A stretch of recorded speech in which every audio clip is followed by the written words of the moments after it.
This might be a little bit loud. I apologize.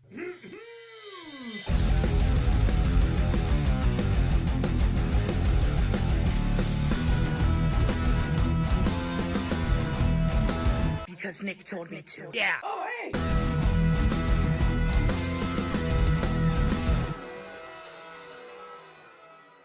Clucking the chowds.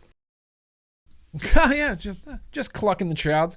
Let me know if anything's too loud or too quiet or anything like that. Hang on, what the hell is even going on? This is not okay. Okay. Now, you know, I sit here for like 10 full minutes before the stream starts, and I'm just going over everything in my head over and over and over again. I'm like, okay, I got this, I got that, I'm looking here, I got this, things are here, I got that, birthdays, cool, we're going to react to something, all right, when I'm vaping, got the stuff, and good. And there's inevitably a thing, always, just one little thing that I didn't forget to do. And it's always like a critical thing, like, oh, you didn't boot up your computer. Anyway, all right. Well, hello and welcome, everybody. Welcome and hello. Today is Mother Truckin' Thursday, which means it's Mother Truckin' Vlog Day, hashtag MTVD, which, as I think about it more, I like it, MTVD. It also sounds like it could be music, television, venereal diseases. I think it's good, MTVD, Mother Truckin' Vlog Day. But my brain, when I first saw it, went to music, television, venereal diseases. And I don't know what that's all about. That's just, I don't know. I can't explain it. That's my brain. What's up, you guys? Holy crap. I'm so excited you guys are here. The 60 watt guys here. Rifleman, JJ. I saw Poon Sauce. I saw GTT. I saw a microwave oven. I saw Hanky Panky. I saw Tribal Buddha here to boss me around during the Retro Vape segment. That's what he's here for. I wouldn't have it any other way. Dickie Mo is here. Fee is here. Tom's here. Flying leads? No flying leads. Don't let those leads go flying around. Anyway, flying leads, I appreciate you being here. Really appreciate all you guys being here. It's Thursday, man. You know, this is when we get to hang out. This is when we get to goof off. This is when we get to have fun. This is when we get to vape and build things and taste liquids and be angry about the news and throw shade at FDA and so fun. So good time. You see, damn right, Tribal Buddha. Anyway, I really do appreciate you guys coming out tonight. We got a full-on action-packed vlog for you guys. Let me go down, let me do a real quick rundown as far as what's coming up tonight. Beer. Nope, no beer. Tonight, because of Andrew airing, is Bourbon Night. This is the first ever Bourbon Night here on the Thursday vlog GrimmGreen live stream. Bourbon Night. I'm all about it. I don't know much about bourbon. In fact, I know very little about bourbon. I think I know like this much, like a little bit of bourbon, that it's named bourbon. And for it to be bourbon, I think it does have to come from Kentucky. Or maybe that's just, it's how it's distilled or in the mash. See, this is how little I know about bourbon. But we're going to taste some bourbon tonight. I even got a little... bourbon glass. Yeah, we got some What I've Been Vaping. We got some Assignment America, of course. We got some news. We got some retro vaping. I'm hoping to watch an old GrimmGreen video if we have time for that. We're going to have a bunch of mail. I'm going to sing happy birthday. We're going to have a very random liquid tasting. Good Lord. Full, like I said, full on action-packed vlog. If I could just rant for a second here at the beginning of the stream. GrimmGreen, officially hate technology. I hate it. I hate it all. I hate everything about it. I hate that I bought this brand new Mac Studio with like the M2 Apple Silicon in it, and it's still like the jankiest, cruddiest computer I've ever owned. I like that I have that hooked up with the fastest cable available to one of the fastest hard drives available, and it still bogs down and slows down if it tries to play like 4K video. Apple just goes, sorry, you're going to lose some frames because this awesome new computer you bought can't handle the 4K video that comes off of your camera. I know, it's a bummer. Go take it up with Steve Jobs. So today was Dangleclax after Dangleclax after Dangleclax, and I'm just bored of it. If I could stream with no technology, then that would be really the way to go. Although that's not really popular. I think that's just called like putting on a show. Like I could sell out the Reno event center, I think, and get everybody to show up, and we'll do a vlog every night live at the Reno Event Center. Anyway, I'm just over technology. I'm over it. I hate it. It's probably going to be a Dangle Clack filled vlog, and I apologize because Dangle Clacks are just the bane of my existence. Today was the first day in my life, like not in my life. Today was the first day since 2016 when I switched from Windows to Mac. I switched in 2016. Got a Mac, loved it. Been in love with Mac until today. And today was the first day that I thought I could sell this and get a dope Windows machine. I could sell this and get a dope Windows machine. I could sell this and get, Mac Studio, yeah, M2, Apple Silicon. Supposed to be like the fastest thing on earth, and oh, it's so great. Maybe I'm using Final Cut Pro wrong, and I've been using Final Cut Pro wrong since I've started using Final Cut Pro, but I don't know. Maybe I have a feeling that's not it. You need a computer guy. Needs a computer guy. I just, when everything's working fine and it's great and I can pull stuff off my camera and I can load things off my phone and I can pull it all into Final Cut and I can edit it and I know where my music is and I know where my files are and everything's organized. It's great. I know how it works. And then every once in a while I'll just get a weird pop-up that's like, hey, we can't export this file because part of it's damaged. And I'm like, what? So I go to the file and yeah, there's just a middle part of it. It's a video file that's just blacked out with no sound or audio. And I'm like, okay, so I go to the memory card. The good file's still there. So I'm like, okay, drag the good file into here, take it over to Final Cut. Oh, no, it's still blacked out. Okay, well, let's start all over. Let's delete that file. Let's close Final Cut. Let's pull the memory card out and let's reboot, start over. Oh, no, it's still corrupted and weird. And thanks, Apple. Appreciate it. That's awesome. That's cool. It adds like 2 to 3 hours of time that like I was supposed to have a review up tomorrow. It just didn't get edited. Anyway, I'm done with rambling. I'm hecka done with rambling, believe it or not. I think what I need is a drink. I think what I need is a stiff one. So it's not beer, but it's beer.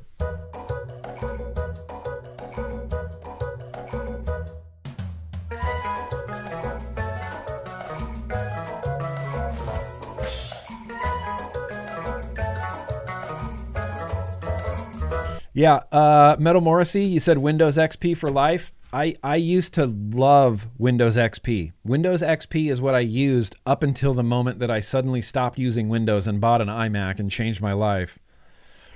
I don't know. I still like Mac a lot, but today I hate it. Let's try some bourbon, shall we? Would you like to? I would really like to. This portion right now, this segment is usually reserved for beer. And I've been drinking beer on YouTube since 2013, I think was the very first vlog that we drank beer. So tonight, for like the first time, literally ever, we're going to taste some bourbon. Oh, I'm so excited. We're going to be sipping. We're going to be sipping some bourbon. In fact, I have some instructions. Let me try to find... there he is. There's the Andrew. There's the Andrew. Andrew sent me some bourbon that we're going to sip. And he says, this is his advice. He says, sip it, swish, and chew. Swallow and breathe out.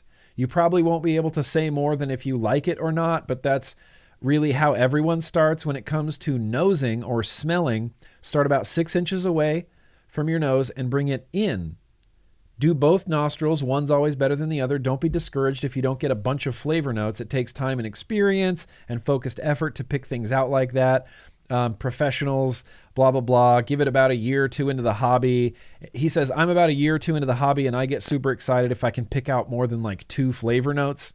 Things to think about are, is it thin or oily? Does the flavor linger after, or is the finish short? Can you taste the difference between the beginning, middle, and end? Sweet or savory? Do you taste lots of oak? Is it slightly bitter or drying?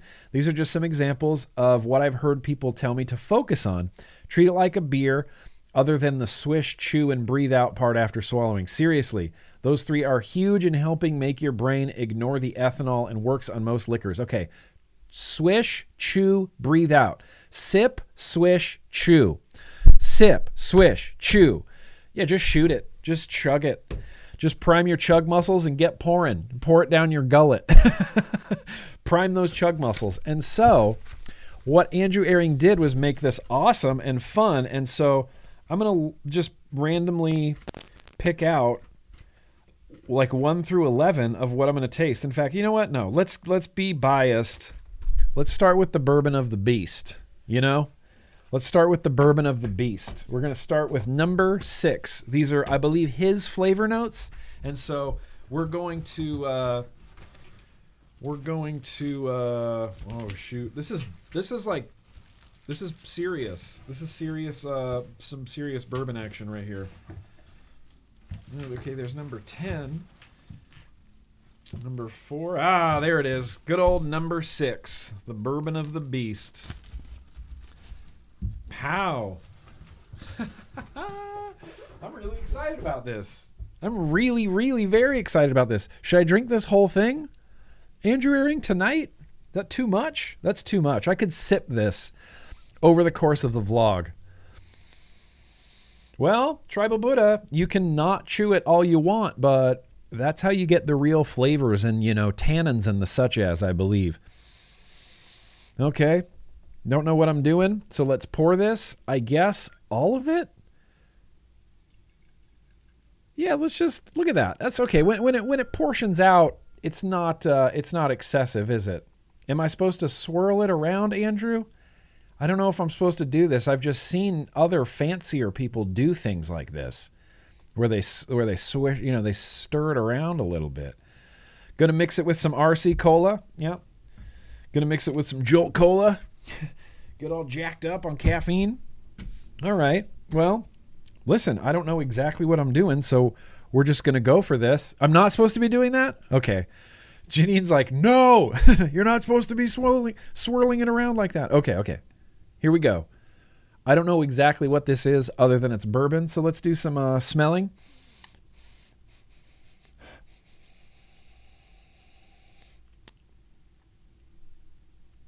Smells like bourbon. Smells like, I would describe the aroma as that of bourbon, alcohol. Kind of immediately makes me feel like I'm in Las Vegas, hammered, you know, like just plunking away on like a Wheel of Fortune slot machine, you know, just boodle-doo, boodle-doo, boodle-doo, losing, boodle-doo, boodle-doo. And then the cocktail waitress comes by and goes, do you need anything, you drunk asshole? And I say, yes. Another rum and Coke, please. Okay.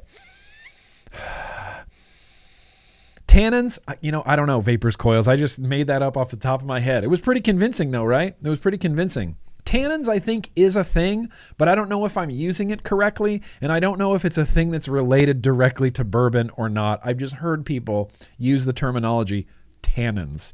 That's a little bit above my pay grade right now because I am just average Joe the consumer, and we're going to taste some bourbon. Smells, I don't know, bourbony. I feel like I get some sort of like a mapley sort of sensation from it, but that's probably not accurate. All right, we're going to sip, chew, swallow, breathe out. Cheers. I'm not going to aerate it when I put it into my mouth. I'm not going to aerate it. When I tasted coffee for all those years, we would aerate it so that it would sort of spray it across your tongue. Of course, we weren't dealing with alcohol, and I think we're supposed to sip this and not let any air in. I think we're supposed to do the opposite. I think we're supposed to keep the air out.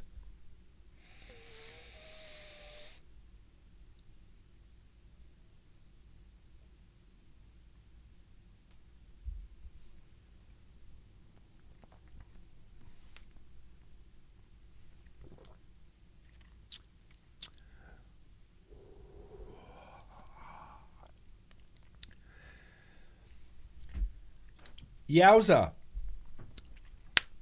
Don't even know what to make of that. As soon as I started chewing it, though, that was the weirdest thing. You might want to try chewing your booze. Try chewing your booze sometime, and my brain just shifted a little bit. My brain was solely focused on the ethanol, like the slight burning sensation in the mouth. And when I started chewing it, my brain was like, what are you doing? You're chewing. And my tongue like activated. I could suddenly like taste things. It tasted, I would describe it, I guess, as like tree barky, like not pine tree barky, but like tree barky a little bit. There's some upfront sweetness to it. You can smell it from there, Janine. Here you go. Let me give you a better whiff there. Yeah. There it is. Dragon breath. Earthy, ethanol-y. Ethanol-y? Isn't that a word? Is that not a word? No, we can't chug it. This is a fine bourbon. We don't want to chug. We want to savor. Let me chew a little bit more, and then we're going to read the secret note. I'm going to try to make this last a little bit. Like throughout the vlog. I'm already a little warm in the belly, but dude, I'm serious. Chew your booze. Chew it. Get some bourbon. Just chew it. Chew your bourbon. You've never done that before. I've never done it before this. I wish I had. Plum job. Frank, that's a good call. That's a damn hell-ass good call. I bet plum job would be sick. With some hot bourbon action. Give me that. Smart. Nice. Measure it. Okay, then we'll go yes. Then we'll turn the wattage up from 11 to at least 50-something because it's a 0.2. Well, probably more than that. Maybe 60-something because it's a 0.2. All right. I'm going to do one more chew of this. We'll try it with some plum job here, and then we're going to read the super secret tasting notes. Hashtag chew your booze. It's weird. It changes your brain. It makes your, I don't know. It really did do something. It really like changed in my brain.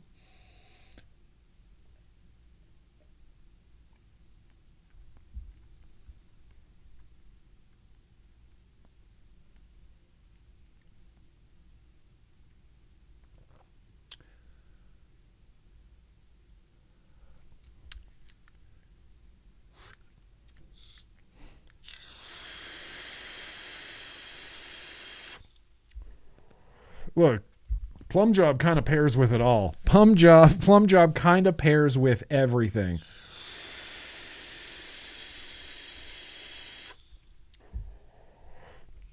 Plum job's just good. God, this is a good liquid.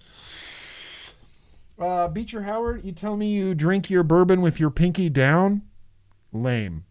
I'm just going to say that's lame. I'm going to have just a little bit more.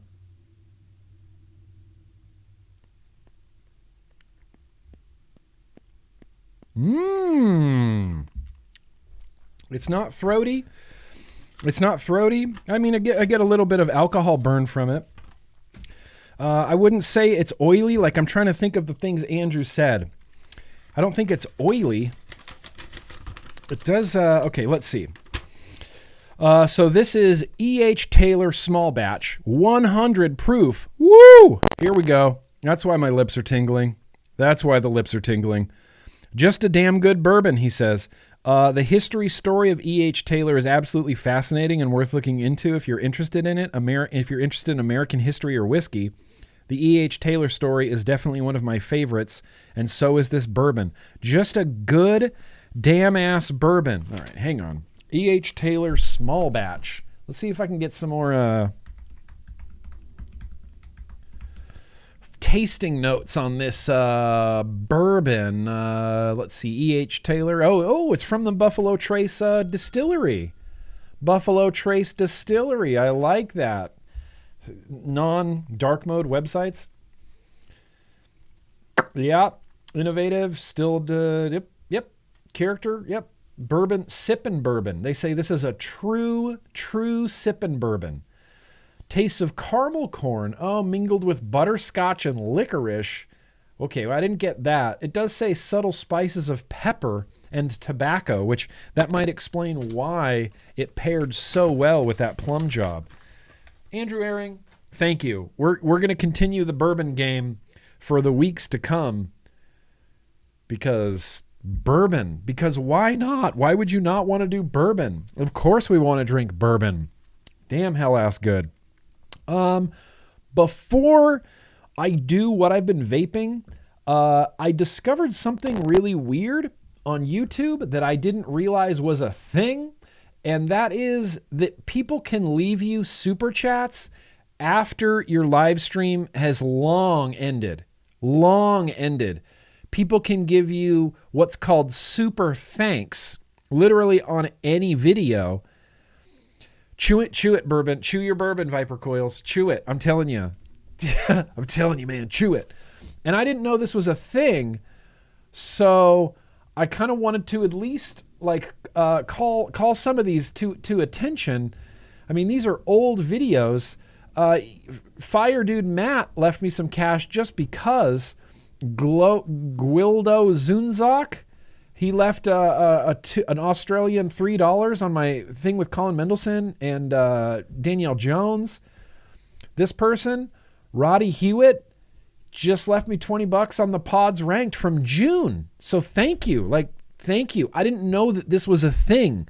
YouTube gave me some new notification and it's like, do you know about super thanks? And I said, no. And I clicked there and it's just showing me all these people that left me. Gecko R, thank you. Brian Jones, thank you. Michael TVN 6741, thank you. I very appreciate that. This was like 8 months ago, 10 months ago. I don't know what nationality that is, but thank you to Tomatnorb. This one makes me really, really sad when I came across it because Richard passed away. But 11 months ago, he left me a $10 super thanks on a vlog from almost a year ago. Almost exactly a year ago yesterday. Wow, that's crazy. A year ago tomorrow, Valerian Steele, Richard left me $10 and just said, thanks, tweeted out too, brother from another mother. And I'm like, yeah, bro. And that one kind of gutted me. But Brian Jones, thank you for that. Brian Jones, thank you for leaving comments on like old build streams and leaving money on old build streams. I didn't know this was a thing. Vaping Case, thank you, a year ago. And then finally, Rennie from 1 year ago left me $10 on a vlog from 2021. So thank you to these people. I hope I pronounced some of your names correctly. The Richard one really gutted me hard. Really gutted me hard when I ran across that because to me it was a brand new notification, but I know that Richard has been gone for a little while now, and it just, man, that got me, hit me right in the feels. Yeah, rest in peace, Richard. Rest in peace, Valerian Steele. So I didn't know this was a thing. So I'm going to try to actually check on these every once in a while. So people that are leaving comments with like a cash tip attached, I want to make sure that you get called out, you know, that you get, that I get to, you know, embarrass you properly. Let's move on from there. Let's do what I've been vaping, and I think we're going to do a contest. You want to do a contest tonight? When should we throw the contest in? I got a great idea for a contest. Let's real quickly do what I've been vaping, which means we're going to have to leave and go get caught up with Couch Guy. What's up, Couch Guy? What I've been vaping.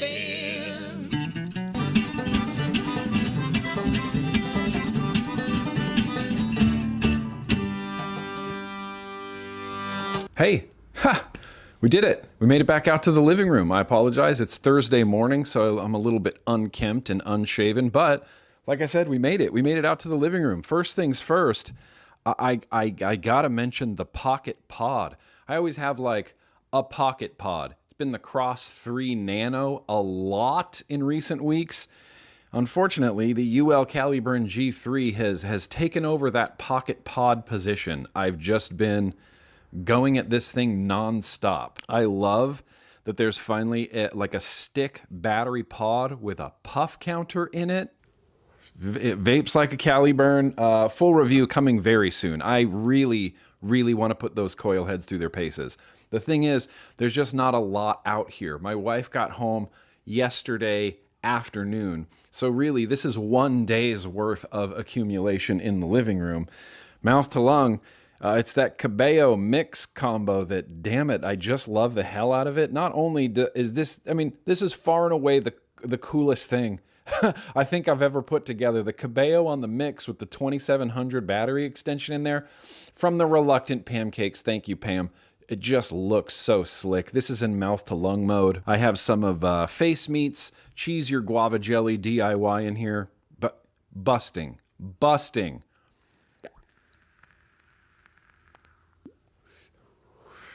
Big flavor, big throat hit. The airflow is the 1 millimeter airflow, which on the Cabello, it's not like a tight 1 millimeter. I think there's some airflow leakage happening in here, so it's a little bit more open of a mouth to lung with that 1 millimeter, but it's still busting. And the only other thing out here right now is I finally got an RBA inside of that Boxer Boro, the newer regulated Boxer Boro with the side fill Boro tanks. This is the KB2. I'm going to have a review very, very soon for this. I just, I'm getting back into my vibe of wanting to spend a really long time with products before we do a full review for it. So I'm still using the KB2. We've been going back and forth from like the .AIO into a billet box, back to the .AIO, into the Boxer. 0.33, 33 watts, restricted direct lung, 4.3 millimeter airflow. I got uncommon number 6 in here. Get out of here. It's awesome.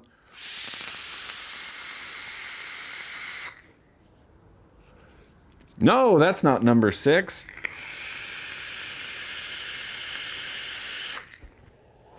That's fascinating. That's number 4. That's the tobacco. Sorry. Still awesome. I'm just going to hang on. But hang on. There is Kitchen Guy. Kitchen Guy. This is where I vape usually. It's Kitchen Guy. Pocket Pod, Caliburn G3. Also, this little number, the Whirl.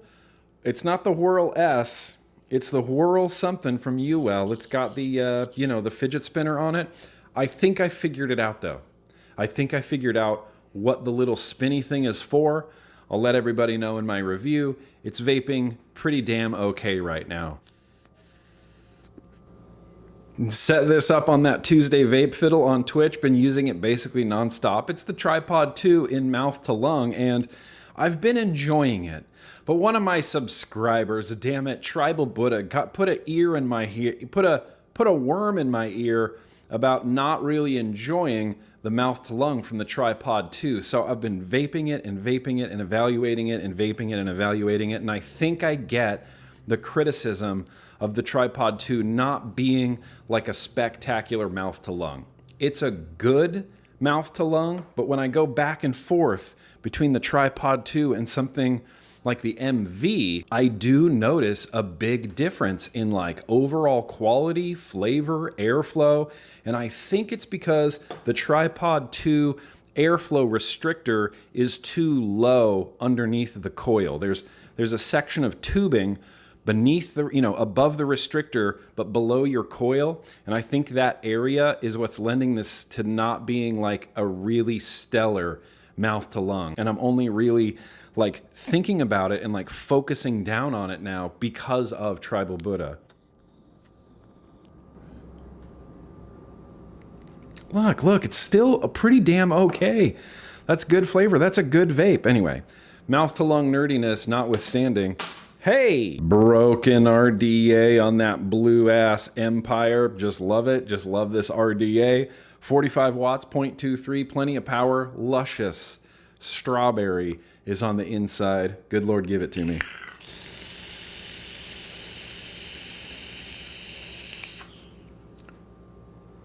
I can't not love it. Can't not love it. The MV is out here in that tiny little sapling, but you're not going to be able to see the darkness. Will it focus? The darkness of the liquid in there. But I assure you that this desperately needs to be rewicked, and that's why it's out here. But it hasn't been rewicked, so I just keep vaping it.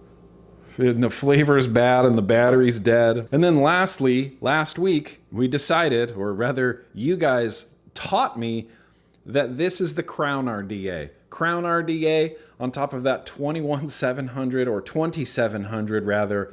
Machina Mech Mod, if it'll focus, from Wizmech from way back in the day. Redback Juice Co. The blackberry blueberry grape is in here. Same from last week. Still just vaping it. Still just loving it. The Crown, still a good RDA. It's got flavor for days. And that's it. So that's all from Kitchen Guy. We're going to throw it back to Desk Guy now because I know there are some desk warriors. Okay, that's fine. You know what? Just dangle clacks. You know what happens with dangle clacks? We squash them. We crush them into the ground. So I do have some desk warriors. The Pocket Pod's just been traveling all over the place. Caliburn G3. I'm going to have a review for this soon, but I have to vape it first, man. People, there was some comments on the new pod ranking video when people said, well, where's the new things? Where's the Caliburn G3? Where's this? Where's that? I said, I just opened them. I can't possibly, after 2 or 3 days, feel comfortable reviewing a pod or like ranking it into the pod rankings. So I'm still vaping the hell out of it. But this Pocket Pod, yeah, for sure. Another thing that's on the desk, let's see. Yep, 1, 2, 3, 4, 5. That constantly turns itself off. It's the Nitrous AIO Odd Job combo with uncommon number 6 in it. I am enjoying this Odd Job more than I thought I would. I don't super enjoy this AIO. I'll have a review for it again soon. That uncommon number 6 though is pretty busting. One thing that I didn't think would stick around as long as it has, it's the Fummy. It's the Fummy on the Leaning Tree mod. First of all, I love this mod more than I love a lot of other mods.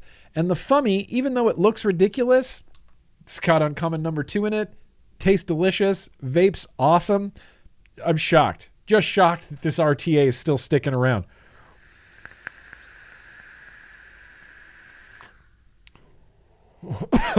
That's fine. I vape all the time. So that's been a desk warrior. The new regulated Avalanche, Mr. Snowcat mods, that's been a super desk warrior with the Zoo 1 RDA from Indonesia out of there. Again, I sound like a broken record, but there's a review coming very, very soon for this as well. Got Twisted Timmy's waffle cone, what's it called? Paradigm Shift in here. That's been a super desk warrior. This has been a desk warrior. I think my drippers just end up on my desk for some reason. It's the Reload Essential, which is only an 18650, and that's fine. It's a semi-mech. And then we got the purple Reload S, the new updated clear-capped Reload S on there.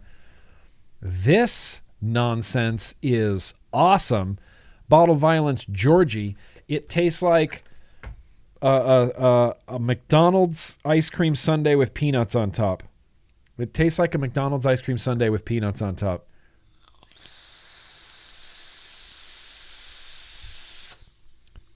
I'm at the mercy of a dying 18650 though, but it's still good. It's still good. The last desk warrior is from that Tuesday Vape Fiddle over on Twitch. We decided this looked cool, and I'm just going with it. It's the Soul Keeper Legal RDA combo, red. There's no red in this. Gold and black Legal RDA combo with, it's 21 grams. I like this juice so much that I did something that I've never done. I never do this, but I made an Instagram reel about how much I like this juice because it has really, really swept me off my feet. I didn't know I was so into graham cracker flavor, but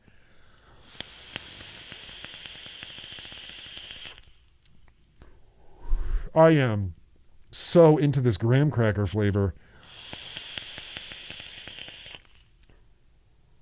Holy cow, that's good. Holy cow, that's good. And that's kind of it. I still have my tried and true, the Red Empire with the red and black nitrous RDTA on top. Tried and true. I just love the crap out of this vape. My favorite thing about this vape is not having to fill it constantly. When I fill up the tank and I fill up the bottle, I know I can get at least 900 puffs without any refills, with no refilling. And that's just spectacular.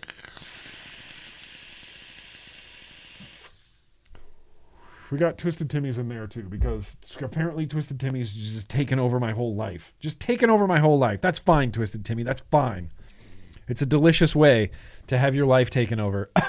So now that that's out of the way, it's time to do, oh man, see, I have a feeling it's going to be muted. America, this is you. That's right. It's time for Assignment America.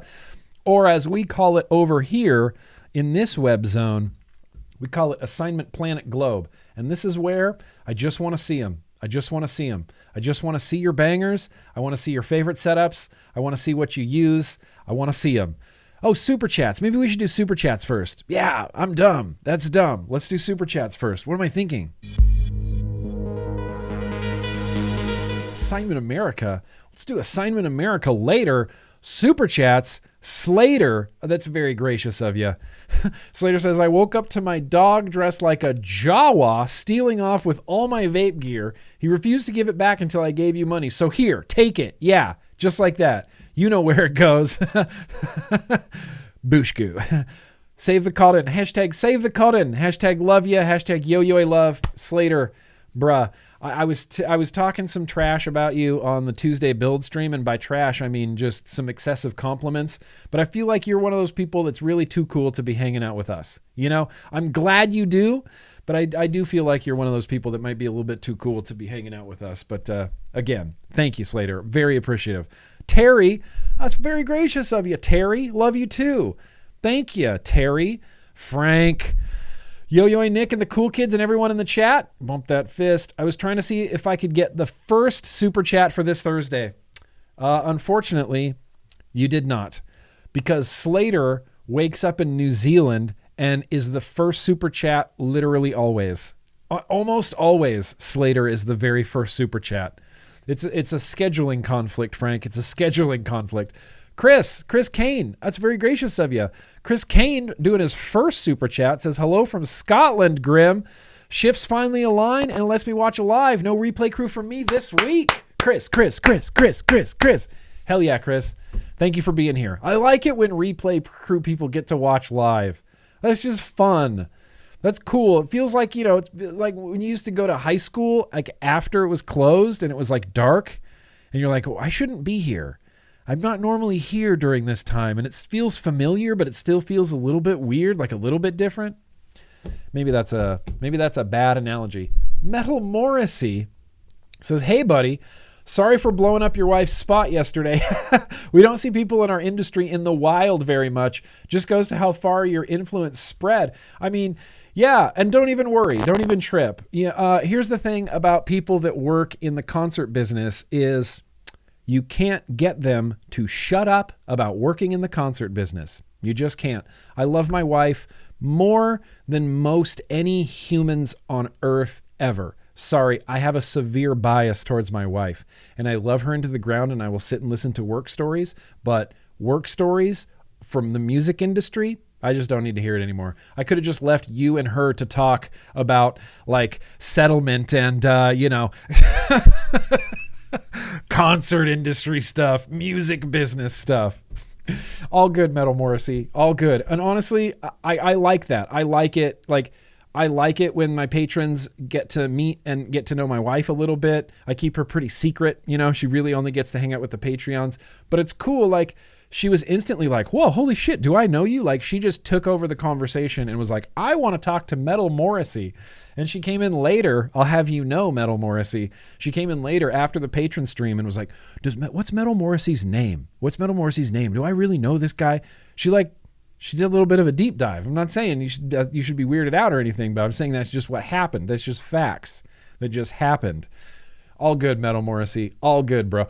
Trap musing. That's very gracious of you. A characteristic taste of ethanol. Yeah. F the FDA. Is that what you meant by there? At the FDA, a characteristic taste of ethanol. Yes, the characteristic taste of ethanol will be removed from all alcohol because the kids like it too. Of course, I'm joking. Or am I? The Great Seamus says, I want to see couch guy with kitchen guy and desk guy. I wonder how they all get along. Happy Thursday. Here's a little Thursday for ya. Seamus, you clever bastard. Here's the thing. Couch guy and desk guy don't super get along, but kitchen guy is like the mediator. Like, he's trying to make it work. He's like, whoa, you guys, seriously? What is the deal with your beef? This is so weird. And couch guy, he's out there going, "Mah, I only get to vape what's out here. Mah." And desk guy, he's like, "Argh." Kitchen guy or couch guy, he gets all the good vapes. I'm left with all the desk warriors. Mah. And then kitchen guy's like, I get the best of everything. So can you guys just calm down? Stop fighting with each other. It's a big rivalry, man. It's ridiculous, Seamus. It's like I try to distance myself from it, but couch guy just makes me so mad all the time. Mike D, that's very gracious of you. Yo, Nick. Hell of a time meeting everyone on the 24th. Fuck yeah. Ghostwriter at night is the best natural adrenaline boost ever. Mike D, I was so pumped that you got to come out, bro. So pumped that you got to come out. We wrote Ghostwriter at night. It's like a spiritual experience a little bit, in my opinion. Writing Ghostwriter at night is like a little bit of a religious experience, assuming, Frames Janklin Vapor, that you face forward the whole time. The whole time. It's good times. It's been a good time for the Patreon. Like this year, we've had how many meetups? Let me use this opportunity to pimp my Patreon a little bit. How many meetups have we had this year? 3? Louisiana was this year, right? Louisiana was this year. Steel Valley was this year. And then Knott's Berry Farm was this year. We've had three patron meetups this year. No pressure. I have a Patreon. You know, it's fun. We have a great time. We goof off. You get access to a super secret Instagram account where I do streaming on Mondays and Wednesdays. We do the Monday coffee stream. We do the Wednesday boosh box stream. We do video hangs in the super secret Discord that you'll also get access to every Thursday after the vlog. Sometimes on Wednesdays. I'd like to make more time for hangings because it's just fun as hell. But I'll put a link in the description to my Patreon. No pressure. If you want to join, join. If you don't, hey, then that's up to you. That's between you and your creator, as they say. I don't know who says that. Janine. No. Gunny. That's right, Gunny. We had Mike D. Gunny says, I just looked at my nitrous AAO settings and I found a toggle to turn the sleep on or off.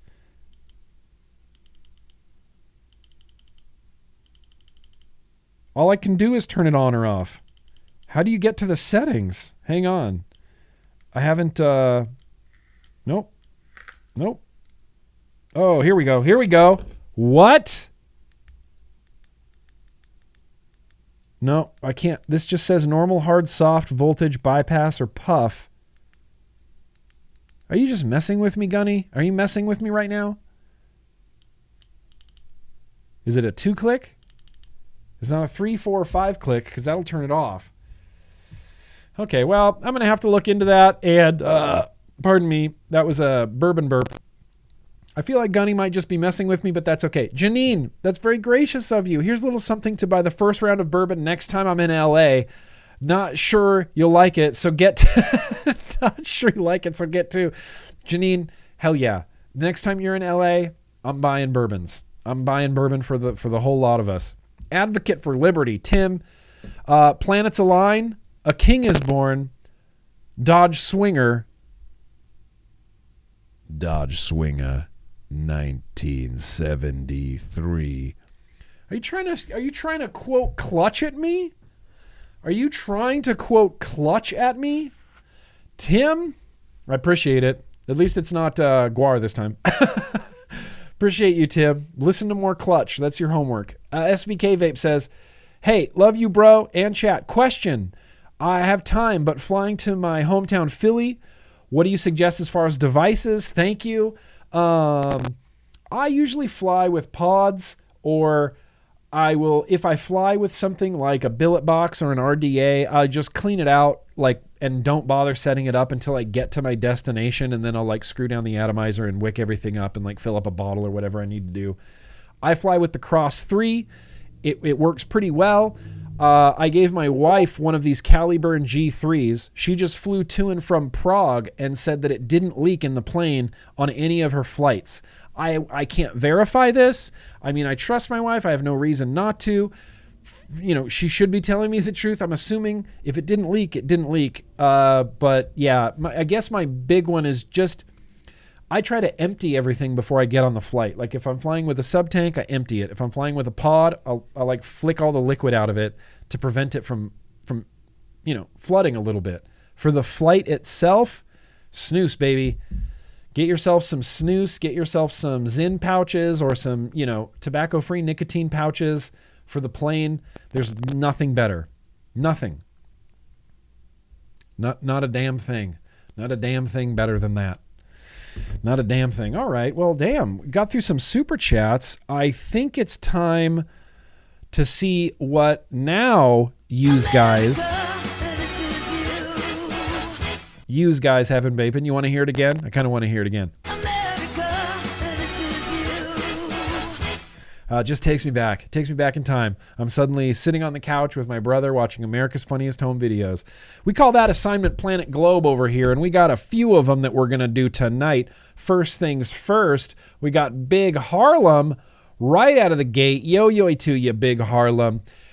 Big Harlem says, I always go overboard, but these are some of my favorites. I want to say I started vaping at 18 months sober and cut free as a means to give up my 10 can a week dipping habit that left gross spit bottles all over my house and car. Cut, he's referring to chewing tobacco there. Chewing tobacco. I now have over 10 years sober and cut free, and vaping has played a major role in that. From the communities on Facebook, Discord, and in the shops, to the fact that sometimes when I get antsy or uncomfortable and have negative thoughts, vaping has given me an outlet to distract myself long enough for these thoughts to pass. Thanks, Nick, for all you do. Hey, love you, bro. Left to right. Hey, Big Harlem, love you, bro. Left to right. Spade. Yep. The Annabelle. What? The Stabwood Hexome, hell yeah, with a freaking Cabello on top. Custom Voorhees Customs full mech right there with the Big Harlem down the side. The Necronom, which I don't know if I've actually even heard of that. That's Sifu Mustache's Old Wicket AIO right there. And Hippo Vape side by side with the Har RTA. These are some damn hell-ass good vapes. These are some damn hell-ass good vapes, Big Harlem. Thank you. Thank you for sharing your bangers. You know, I have a dope stabilized wood Hexome myself, but just can't seem to get it fixed. I don't hold enough sway anymore to get a Stabwood Hexome fixed from Craving Vapor. That's kind of a bummer. These next two are from, hey, George Boy. Hey, George Boy, love you, bro. Maybe there was an email, maybe he sent this through Discord. I don't quite remember, but we're basically twinsies. He's got that Boxer AIO, billet AIO, you know, Boro compatible AIO. I can't quite tell what's inside, and that's okay. You got another Boxer next to it, the dual 18650 banger with a Blotto vaping Nola bar from Sad Boy, and oh, you love to see it. It's just that back of the pistachio delight. Probably the only good pistachio on the market, I'd say. Georgia Boy, you agree with that? Hey, Georgia Boy, I love you, man. Thanks for sharing. Thanks for sharing, Georgia Boy. We got some more. We got it's like two more here. It's okay. I just want to see your bangers. We got Jen B. Jen B sending in a very well, like nicely lit photo. It's like perfectly in like a soft box. It's unbelievable. Jen says, just got back into vaping after a few years break. You are awesome and helped me do it and stay off the cigarettes. Hell yeah, Jen. This is my setup while getting back into it. I plan to start building again soon from Jen. It looks like you have plenty. Armor Pro with a sub tank. That's the Crown with the sub tank. That's the Jen, Vaporesso Jen with an RTA that I can't tell Vaporesso RTA on top. Something else with the sub tank. Cross 3 Mini, Weenax K1. Awesome. Great. And honestly, let's just admire this picture for a second. Like how well it's lit and how well, like Jen is a photographer. She's an artist. She's an artist sending that in. All right. Last one here.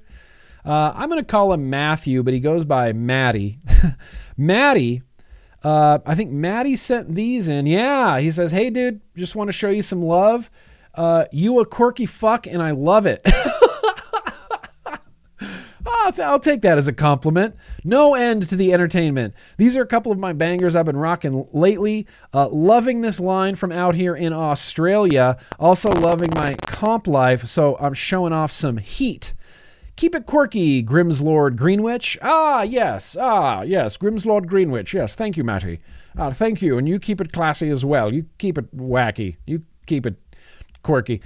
Just some luscious strawberry swirl porn. I don't know why one of them has a silver label and one of them has a gold label. That's tripping me out. But we got billet boxes and we got comps but wait, there's more. There's the Comp Life cutout, mech, rainbow, drippy color.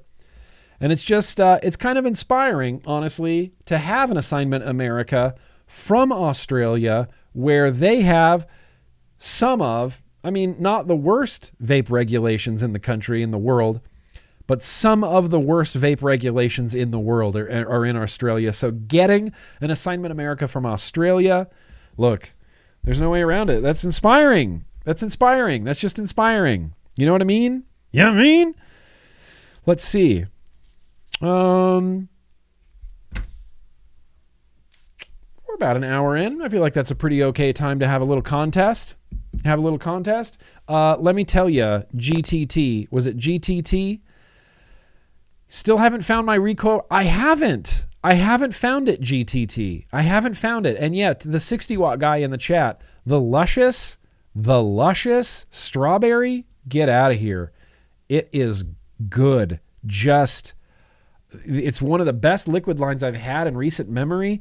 And it's from Australia, which is awesome. I just think that's so cool that a country with, essentially vape prohibition, it's like 100% vape prohibition, still sending in Assignment Planet Globes. I love that. Hey, peace out, Hanky Panky. Have a good night, Hanky Panky. Let's have a contest. Are you guys ready to get your emailing fingers ready? Because you're going to be emailing me. And I don't have any, maybe we can use this. Is that too loud? It's a little bit too loud, isn't it? Okay, here's the thing.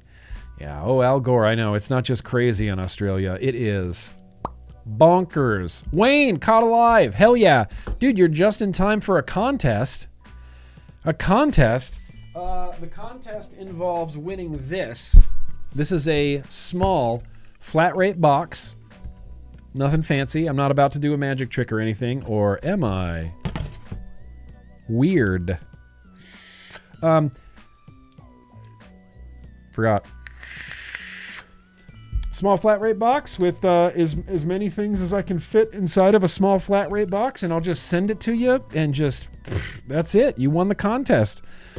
You're going to be emailing contest@grimmgreen.com. Answer is the subject. Thank you, Addy Tooney. Contest@grimmgreen.com. The answer is the subject line. Okay? So, the question is, hang on.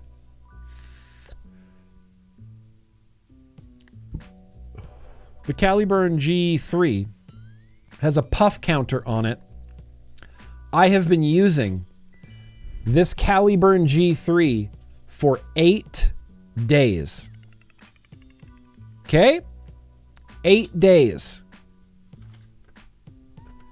How many puffs have I put on the Caliburn? It looks like 63. I promise that's a G. How many puffs have I put on the Caliburn G3 in the last 8 days? Email contest@grimmgreen.com. Email contest@grimmgreen.com. Make the subject your answer. How many puffs have I put on the Caliburn G3 in the last 8 days? Oh, you can win. You can win a small flat rate box. I'll throw a sticker pack in there. Throw some pods, some liquid, some coils, possibly. I'm going to go with the closest first correct answer that I see. The first closest correct answer that I see so far, nobody. So far, let me tell you, it's nobody. How many puffs? This is a good question. How many puffs have I put on the Caliburn G3 in the last 8 days? We're going for first correct answer. Hang on, let me. I'm gonna double check my my findings here. Okay, so, oh, some people are getting pretty close. It's not 576, 497. Rob is pretty damn close right there. That is damn hell ass close. Unless someone can get closer. Let's see. Nope. Wow, we are all over the place. We are ranging from 2,248 puffs to 400 puffs, 500 puffs. 1312 is pretty damned close. I don't think anybody's going to get closer than what I just saw Rob do. Oh, nope. Not 700. Not 105. Not 2,300. Not 478. Not 18. Not 1,850. The answer is the subject. Thank you, Mr. Bush Kiwi. I don't know who that is, but that's comedy. Sally ass, no. Nope. You know what? Nope. 3,002. Wow. I vape a lot, but damn, George boy. 2,000. Tim, that's very close. Mike D's real close. Tim's real close. Lady Liberty is real close. But nope, there's someone who is closer. Hang on. Yep, Rob. It's Rob. It's Rob McLaughlin. Rob McLaughlin. I'm going to email you back right now. Rob was literally like 2 digits off. Rob was literally like 2 digits off. I'm going to call it. We got a winner. Rob, make yourself known. Where you at, Rob? Take a victory lap. Can I play you, let's, hang on. There has to be some sort of winner music. Rob.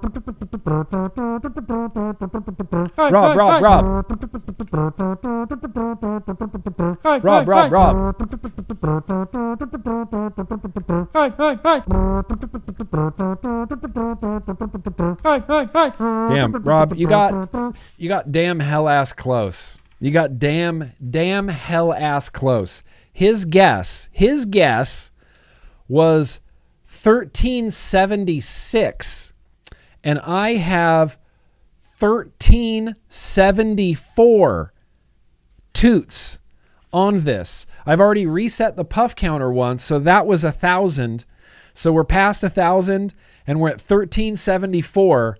Rob, hey. Rob.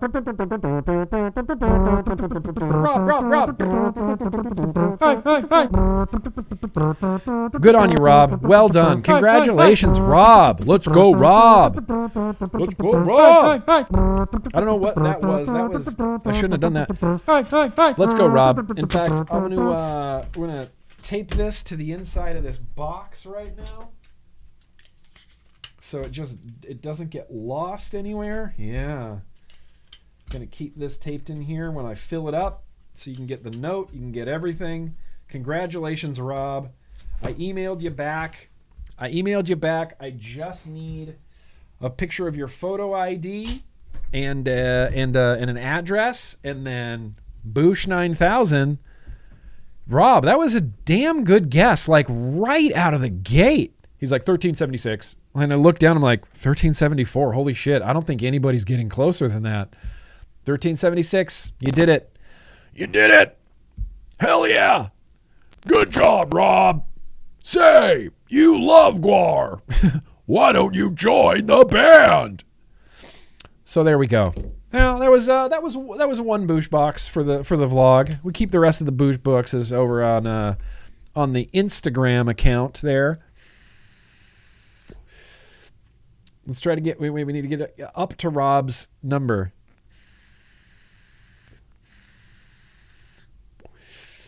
There we go. We're all set now. Now Rob is completely correct. Anyway, congratulations, Rob. That was good. That was a pretty good contest. Maybe I'll reset that puff counter. Maybe we'll do a puff counter contest again. Get that out of the way. Beer. Yeah, what I've been vaping. No more dangle clacks. We got old super chats. Boosh 9000. Let's, we're about halfway through the vlog live stream right now. Hope everybody's hanging out, doing good. Let's, hang on.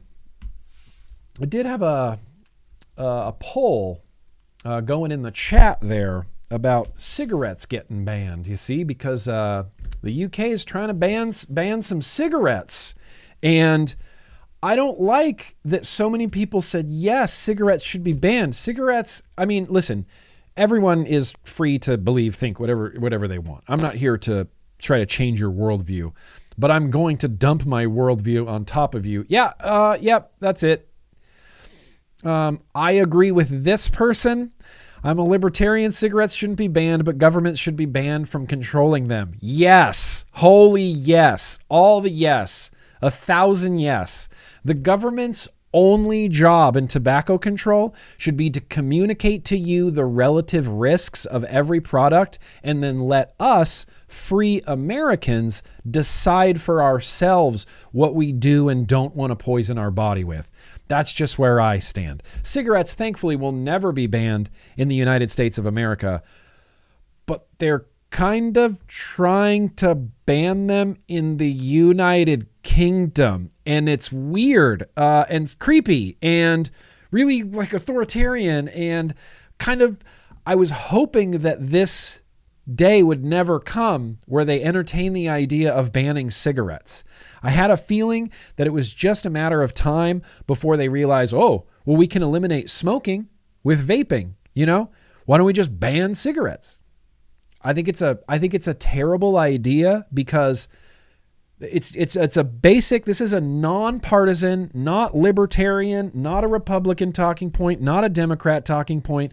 This is not a political talking point to state that of the fact that prohibition doesn't work. Prohibition and banning things only spawns what we call illicit markets where there's no regulation and no age checks of any sort at all. So if you want a really, really booming cigarette black market, then by all means, you should ban cigarettes. By all means. Illicit markets and prohibition just go hand in hand. Just they have for the last century or so, and it will continue like this for the foreseeable future of humanity. Immediately, if you take something away from someone, that doesn't decrease the demand for it. Not even a little. If anything, it'll increase the demand a little bit. And what's going to rise to meet the demand? The illicit market. The government should be banned. Well, listen. Listen. Maybe someday we'll have like a politicast, vlog, but we're not doing that right now. We're not gonna drag out all of our political ideologies. I mean, listen, there's a lot of nuance to things like saying you think the government should be banned. I don't think the government should be banned. Like, there has to be some sort of government, you know, but the government's job, it would be very, very different than it is now. Very like obscenely different than it is now. Listen, if I wanted to make my politics known in like one sentence, I would say that, yeah, I'm a libertarian. I'm a bad libertarian, but I'm still a libertarian. And I believe that every human is born free. Every human is born free, and the only function of our government should be to protect that at all costs. Protect these freedoms at literally all costs. You are born free. Your government doesn't get to take things from you. They should be protecting those freedoms for you. That's my one sentence political sales pitch. That's my one sentence political sales pitch. So I do believe that taxation is theft, but I also realize that it's an inevitability. And while I do believe it is theft, if they are going to thieve taxes from me, they should use those taxes for me. They should pave the roads in my neighborhood. They should do things for Americans. See, we're getting too political. It's happening. I didn't want it to happen, but it's happening. Let's quickly redirect, and we're going to get into some news and advocacy. This is pre-recorded. It's a tight 17 minutes, just to keep it as a tight 17 minutes. There's a lot going on. FDA is going after retailers. It's ridiculous. The UK wants to ban cigarettes. Let's talk about it. Let's tuck in for some news and advocacy. Thanks for sticking around. Thanks for Karen. Thanks for being part of the good fight. Here we go. News. It's time. It's time to whip through some news and or advocacy. I'm going to put the Matt Sinister 15 minute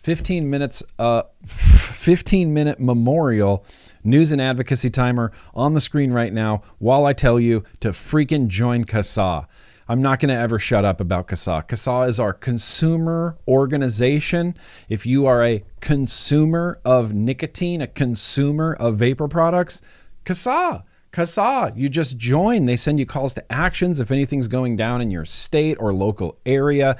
You can do calls to actions. They give you phone numbers and email addresses of people you should be calling and emailing. A consumer organization.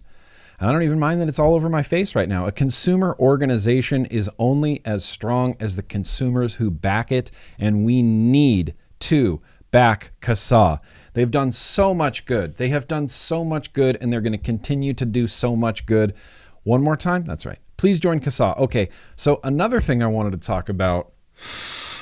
Oh, come on now. Listen, we like to throw shade at FDA. We all know how we feel about FDA. We know how I feel about FDA. We know how you feel about FDA. We know how Mitch Zeller feels about FDA. F the FDA. So yeah, F the FDA, and I don't know what the FDA actually thinks it's doing. As far as I know, they're a regulatory body, but they don't seem to be acting like a regulatory body at all. Let's get their dark, evil, black and white logo up here now to represent just like the dark side of the FDA. They're fining just retail locations. So instead of regulating these products for things like safety standards, anything normal that things would be regulated for, they don't. They deny all of these products entry onto the market,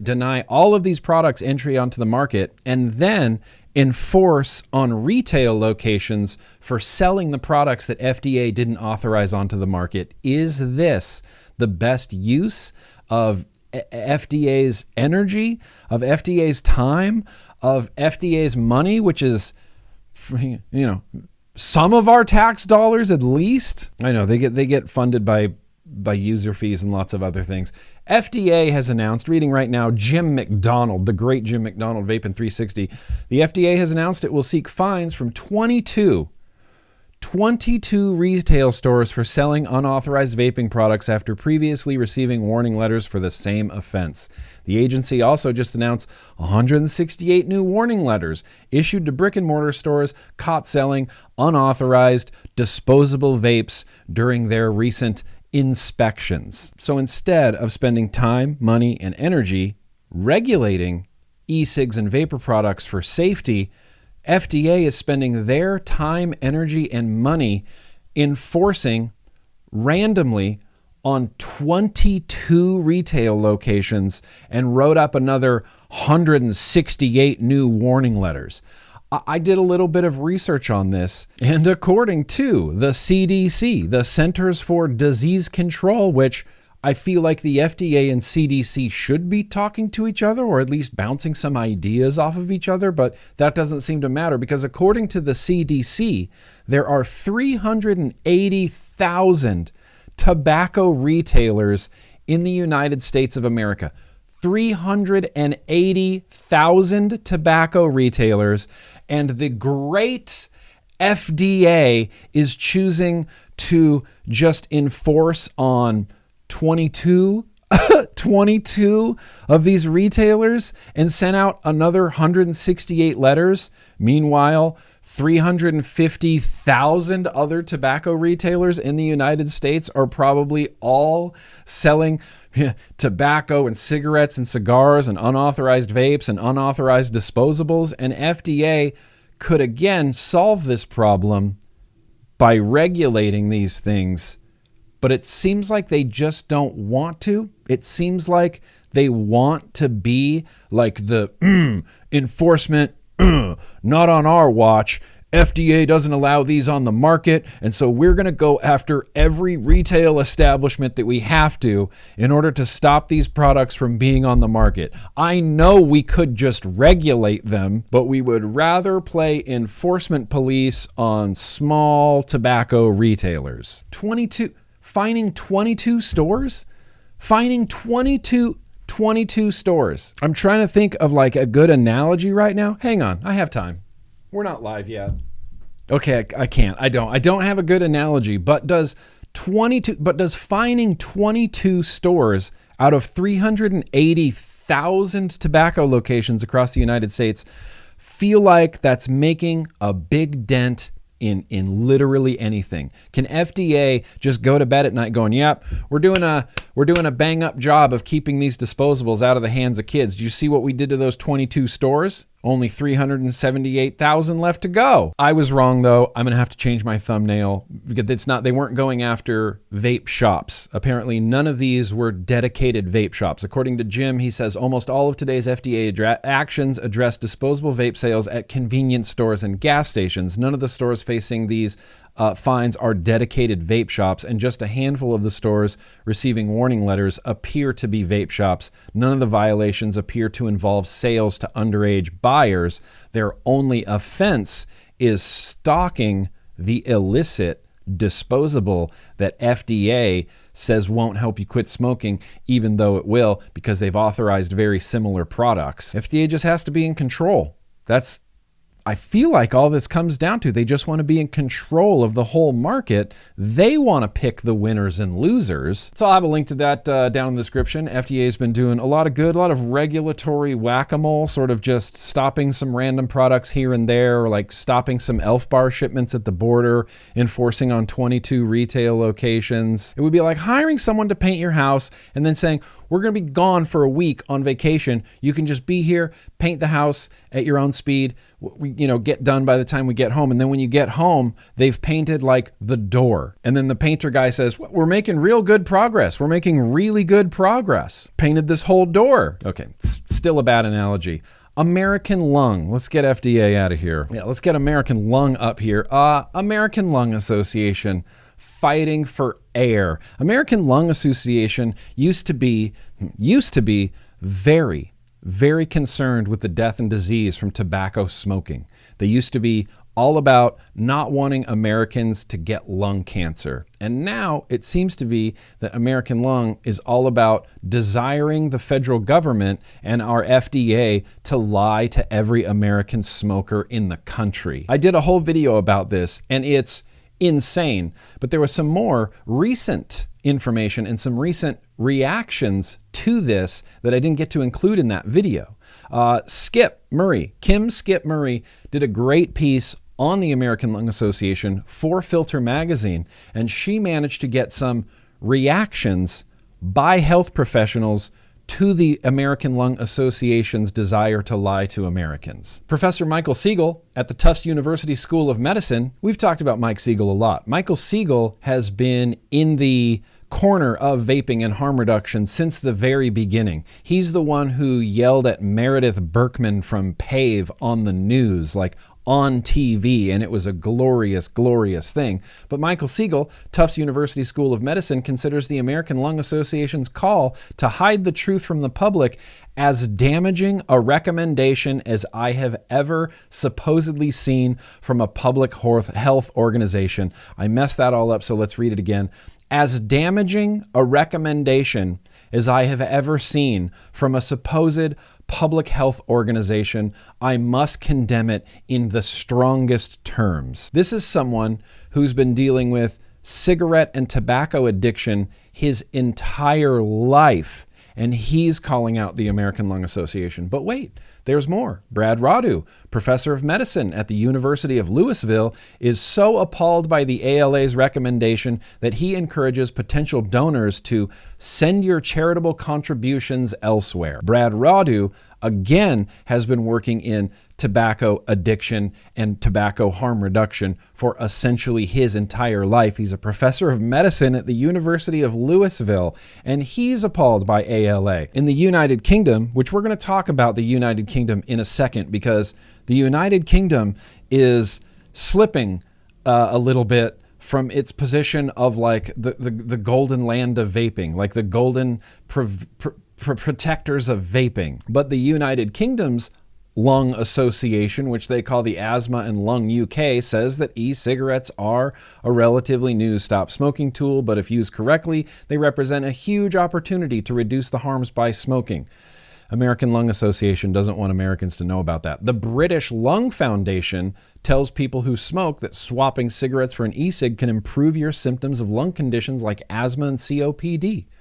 Why doesn't the American Lung Association want Americans to improve their symptoms of conditions like asthma and COPD? It's just so bizarre to me. It's almost as if the American Lung Association needs harm in order to maintain their relevance. Even just looking up north to the Canadian Lung Foundation, the Canadian Lung Foundation says if you do smoke, switching completely to electronic cigarettes will significantly reduce your exposure to toxic chemicals and other carcinogens.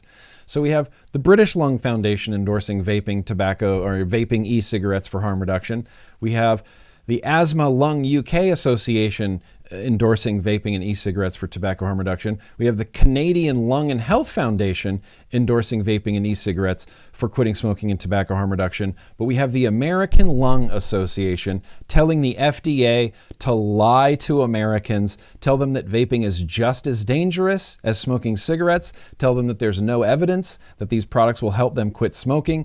Just keep those lung cancer rates as high as we possibly can, American Lung Association. They're trying to stop and control the flow of information.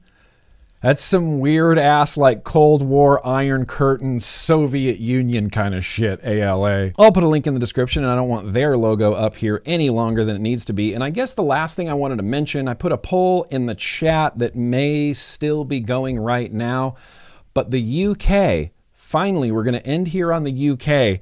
The UK is trying to enact the smoke-free generation law.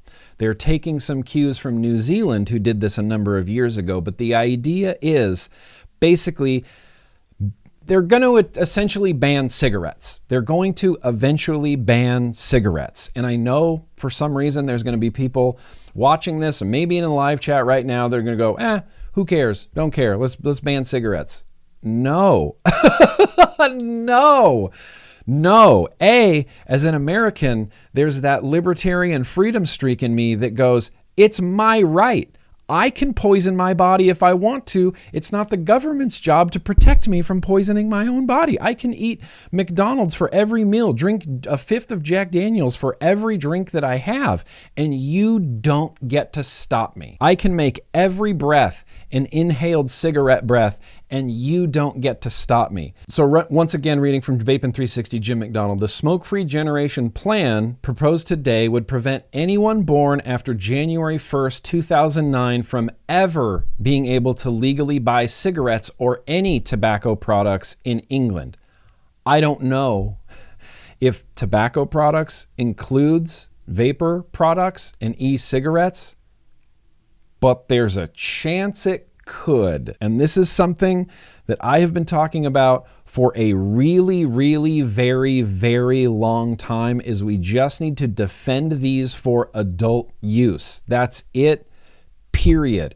We knew that it was going to come to a point in the UK, hopefully, in the distant future, but what happens when there's more people who vape than people who smoke cigarettes? What if in the UK smoking cigarettes is completely eliminated and now everybody just vapes? What's to stop the UK government from going, well, we stopped everybody from smoking cigarettes, now it's time to stop everybody from using nicotine? It's a really very slippery slope. So anybody born after January 1st, 2009 will never legally be allowed to buy cigarettes or any other tobacco products in England.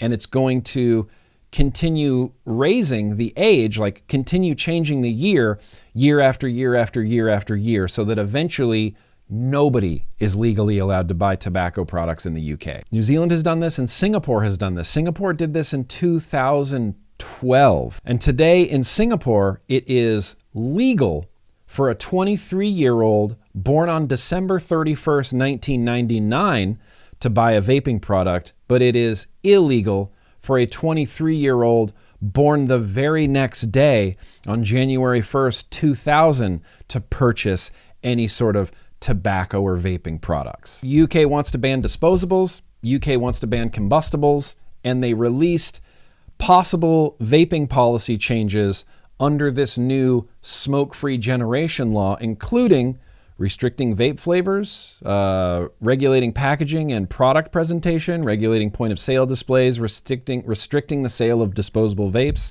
introducing an age restriction for non-nicotine vaping, exploring further restrictions on other nicotine consumer products such as pouches, preventing the industry from giving out free samples of vapes to children. Nobody's fucking doing that. The UK doesn't really know what to do with itself right now. They're trying to be a smoke-free country. They're doing the swap to stop scheme, but there's also rumblings in the UK that the 95% less harmful messaging, which has saved, tens of thousands of adult lives, people are saying that it's backfiring because now youths are getting that message that vaping is less harmful than smoking, and they're experimenting with vaping rather than cigarettes. For some reason, this has health authorities worried, despite no cigarettes being smoked, very, very few cigarettes being smoked. I don't know why tobacco control, and even in the UK, is in this awkward position of,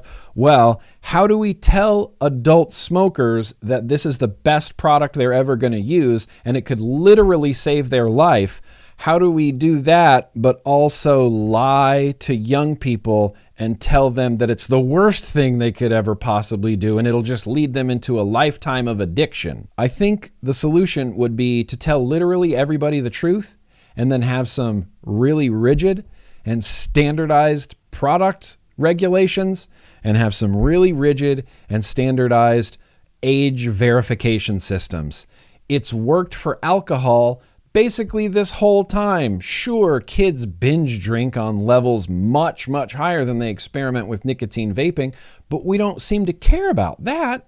Nobody cares about that. We just go, kids will be kids. Of course they're going to drink. I drank when I was in high school. They're going to sneak a few drinks here and there. They're going to be kids. Anyway, I'm just rambling now. I'm sure my 15 minutes has long since passed, so I'm going to say this. I'm going to put all the links down in the description to literally everything I talked about, and we are going to have to keep an eye on the freaking UK because they're pivoting right now into just weird prohibitionist territory, and I don't like it. I don't know exactly where we're going right now in the vlog, but I'm going to throw it to Other Desk Guy here. Yeah, oh, different facial hair, different t-shirt desk guy. That's weird. A lot's changed since I did that news and advocacy this morning. Lots changed. I'll have links to everything I talked about in the description. Okay, hang on. There's one more thing. There's just one more thing. Sinister 964 tagged me on this on Twitter, and it's Dr. Drew. He posted this on Dr. Drew After Dark, shares his thoughts on Zins. Now, Dr. Drew isn't 100% correct in this clip, and Dr. Drew is one of those people. I treat Dr. Drew like the FDA in that I'm not a throw the baby out with the bathwater kind of guy, but I'm not also praise the baby for being in the bathwater kind of guy. If someone says something wrong, I go, that thing that person said was wrong. It's dangerous, I think, to go, that person said that thing wrong, so most of what they say is probably wrong. The opposite is actually probably true. The rest of what they say is probably a little bit more accurate than the thing they got wrong. Dr. Drew, I look at the very same way. He gets a lot of things right, but that doesn't mean that everything he says and everything that comes out of his mouth is correct. Does that make sense? So it's the opposite. It's like opposite of FDA. So here's what Dr. Drew had to say about Zins. I was curious if you could pull up the ingredients in Zen nicotine pouches and go over them and see if you think they're a good substitute for, say, cigarettes or chewing tobacco. Quick video. I'm I'm pretty sure you have one under the table. A pack of Zins. Really? I'm guessing it's just nicotine, right? Exactly what the source is. Look, I'm generally a big fan of nicotine replacement of all types. In fact, I always thought the pouch ingredients, that people should even think about using if they have a really serious weight problem, think about nicotine for weight control even. I am a nicotine fan. I don't think nicotine hurts anything. I think the obsession people have with... I'm a nicotine fan too. Don't do nicotine. No, tobacco hurts you. Tobacco harms you, both Yes. chewing Not and really. smoking. Yes. That's how you get cancer. Correct. That's how you get lung disease. Yep. That's how you get heart disease. Yep. Anything other than tobacco Correct. as a source of nicotine, I Not can't think of one all tobacco. that is a problem that gets anywhere near the dangers of tobacco. Combustion. Tobacco happens to have Combustion. nicotine within it. That's what hooks you on the tobacco, but the nicotine is not the Correct. problem. Yes, nicotine can increase anxiety. No. Nicotine is addictive. So little bit. what? It doesn't cause it causes dependency, not There you really go. addiction. Not great for you. I wouldn't want you to be addicted to it, but if it helps you stay away from tobacco, I'm all in. Cigarettes. He should say cigarettes. He should say combustion. By saying tobacco, he sounds like Dr. Califf from the FDA saying that tobacco is this big bucket. Chewing tobacco, I'm sorry, Dr. Drew, is less harmful than smoking cigarettes by a lot. It's almost as much of a harm reduction measure switching to chewing tobacco than it is to switch to vaping from cigarettes. Snus is pasteurized tobacco, and it carries a fraction of the risk. So Dr. Drew is correct on a lot of that stuff and not on some of it, but I do like that he says that he's a nicotine fan and he doesn't think nicotine's dangerous, because it's not. It's not. NIH, the US, calls it a wonder drug. It's on the World Health Organization's list of essential medicines. Nicotine is good. Nicotine is my friend. I like it. I vape it. I pouch it. I all sorts of it. Give it to me. Put nicotine in my face. I like it. But when I've had enough, I've had enough. And you know how I know when I've had enough? My brain knows. My brain just tells me. My brain's like, you don't need to vape right now. I actually don't need to vape right now. I'm all set. I'm all fine. Combustion is the problem. Combustion is the problem. Chewing tobacco is worse than vaping, yes. But when we look at the graph, if chewing tobacco is here and vaping is down here, smoking is still up here. Smoking is still off the charts. So you're switching from smoking cigarettes to chewing tobacco, you're lowering, I can't remember, it's been a while since I've read from Brad Radu, but you're lowering something like 70% of the harm when you switch from smoking to chewing tobacco, and you lower the harm even more if you switch to like a clean nicotine like vaping or snus, but it is harm reduction from smoking cigarettes. Your uncle lost part of his jaw from the dip, yeah. It's not good. It's not beneficial to you, but it is severely less harmful than smoking cigarettes. He's not going to get lung cancer from chewing tobacco. In fact, listen, I'm not trying to be that guy, but some of the science that we've used in the past to justify certain restrictions on tobacco, some of that science doesn't hold up. Does not hold up to scrutiny. A lot of the science, and I know I sound like a broken record when I say this, but a lot of the science we used to justify like indoor smoking bans because of secondhand smoke,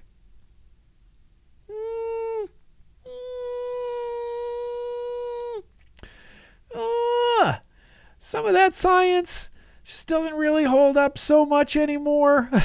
There's not really like a direct correlation between secondhand smoke and lung cancer unless You know, there's all these extenuating circumstances. Like you have to live with a smoker and be in the same room as a smoker for this X amount of time in order to even contract, like be in the danger zone of secondhand smoking. So I'm not going to go down that road, but a lot of the science was real loose and real sketchy on what we used to justify like exorbitant taxes on chewing tobacco. Chewing tobacco and snus and vaping should be taxed less than cigarettes because they're less harmful than cigarettes. But because Dr. Drew says things like tobacco and FDA says things like tobacco and CDC says things like tobacco, well, then everybody's confused. All tobacco is all in the same bucket, but it's not. It's never been in the same bucket. The fire, the combustion is literally where the worst things happen. That's its own bucket. Non-combustible tobacco products could be in its own bucket, but even then it's going to be in like 4 different buckets. 4 or 5 different buckets at least. At least. Listen, as far as the secondhand smoking science, a long time ago, I did a TBN about secondhand smoke. We did a TBN about secondhand smoke, and I don't remember if Danielle Jones was my co-host at the time, but we did do a TBN all about secondhand smoke and some of the sketchy science that they use to enforce some pretty stringent, smoking. Anyway, news and advocacy is over. I'll put a whole bunch of links in the description. What I would like to do literally right now, oh, Lord, that's what we should do. Oh, we're not going to have enough time to react tonight, and that upsets me. No, we will. Let's react. No, we don't. We don't have enough time. We don't have enough time. It's 6. Let's react anyway. This is something I've been wanting to do for a while, you guys. A while. What up, Dustin? Chilling. We're going to chill for a second, and this is something I've wanted to do, like I said, for a really long ass time. So for the next 7 minutes or so, we're going to go into a time machine, a freaking time machine. The sheer length of years that I've been doing this, I know, it's the bourbon talking. The sheer number of years I've been doing this boggles my mind into the ground hole. So I want to watch this old video that I have not watched since I uploaded it 14 years ago. This was from August 1st, 2009. August 1st, 2009. This is when everybody was using 510 cartridges. Hey guys, it's Nick. It's GrimmGreen back here. So I just randomly decided I wanted to show you this. I was going to fill up a 501, and I used Lipton 510 tea bags with the Teabag. You'll see. Filler. I emptied out the tea. It's this same desk. There is a few videos I've seen of people doing this, but I just kind of wanted to show you how I do it. This is real vaping. Like, if you want to talk about paying your dues with vaping, so this and is I hear how people do it. complain about how their RTAs leak, and I'm like, hey, did you ever have to vape off fucking Pyramid Lipton tea bag? No. And I don't want to hear about your. I don't want to hear about your RTA leaking. You vape off of a Lipton tea bag? Grab the tea bag out of here. In retrospect, so this is the important I don't know that part. this was such a spectacular idea, using a Lipton tea bag as a wick. Get all the tea. But you know, we were desperate back then. We were desperate for anything. Is 901 Cardos, 510 Cardos, fight me. Oh, GTT. Right there. I just cut the top off. I might fight you about that. Just like I might fight you about that. Open up, and you'll have to get rid of this tea. So I'm gonna dump this over. You just showed this employee. Oh, you just showed this video to your employee the other day, telling her about the evolution of vaping. That's hilarious, Soho Vaping Brew. That is hilarious to me. You must have been those views that I saw. I went through the analytics of this video, and I'm like, it's like a big peak, and then it drops off. And then, like, last month, there was like 3 or 4 little views. So basically, what you end up with is a big. It sounds like me. Sheet. Oh, you can see right through that. A big sheet of tea material paper. Tea material.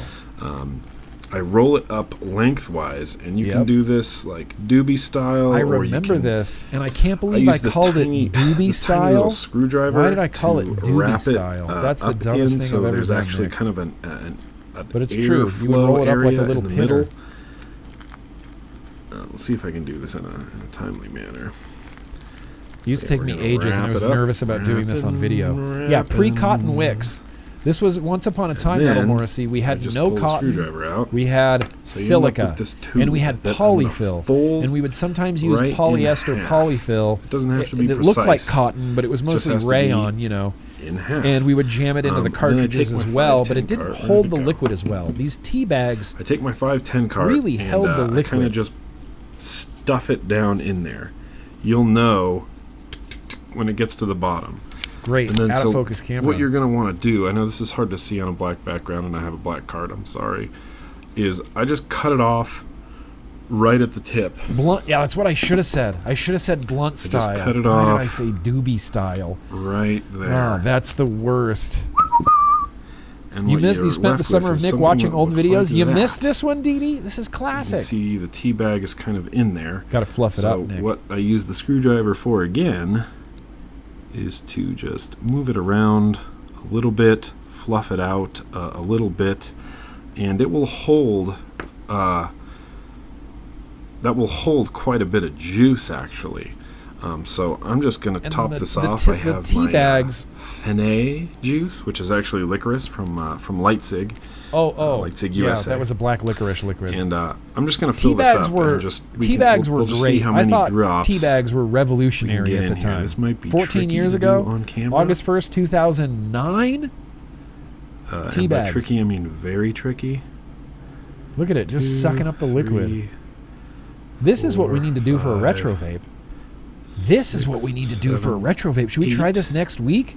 9, I wonder if I 10, have any, 11. Oh, it's bubbling. It's I wonder if I have bubbling. any 510 carts. 12, 13. I'm getting this all over the place. And Dang, that really did you'll hold a have to lot of keep track liquid. for me. We should try Okay, to do see, this. so Next. that's, And listen, that's nothing's wrong twofold with right doobies. there. I'm never It's a going to little talk twofold. trash I on can a feel it doobie. running down my You got a finger doobie? Let's go. as Let's go well. out back, have a circle. So we'll what I'm spark gonna it. do I just wish I didn't use that terminology. is grab my trusty You know, kitchen towel. on as the it's internet called. when I'm trying to have a YouTube and grow just an audience dab a little off the bit. top, Like, dab hey guys, off the just roll extra. like a doobie. Just roll get it it up off like a your fingers, doobie. obviously. It's something you want to do. We And, should do this for a retro just vape. throw this, 100%. put this right onto, Right now, I wish right onto an atomizer. I would What's have gonna to, happen is that in my closet that up really moist high material is is my kind of going to form around tackle the box. inside wick I could look for some. when you put it on. So I wish I'm I going had to put some it on 510 here and you stick kind of see. batteries. Yeah, I that's love on those there. white Yeti 510s. When you take it off, it's got a dent in there now. So Yep, that is that's going the to bridge. surround the wick, and hopefully the idea is that it will wick it better down there. Some people, after they stuff it in there and cut it, they'll pull it out a little bit, cut it maybe a millimeter, and then stuff it back in so it's kind of recessed. I kind of just like to leave it as it is. It holds a bunch of 15, juice. I know, Jangles. And 15 should, whole drops into one pyramid tea bag? That's crazy.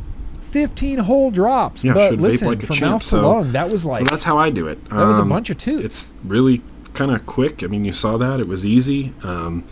You throw away the tea or you brew it or whatever. I don't care. It's Lipton, oh, see, so now it's you can turning do the whatever other you want old with it. GrimmGreen videos. But That's that's how I hilarious. do it. That's how I fill it up.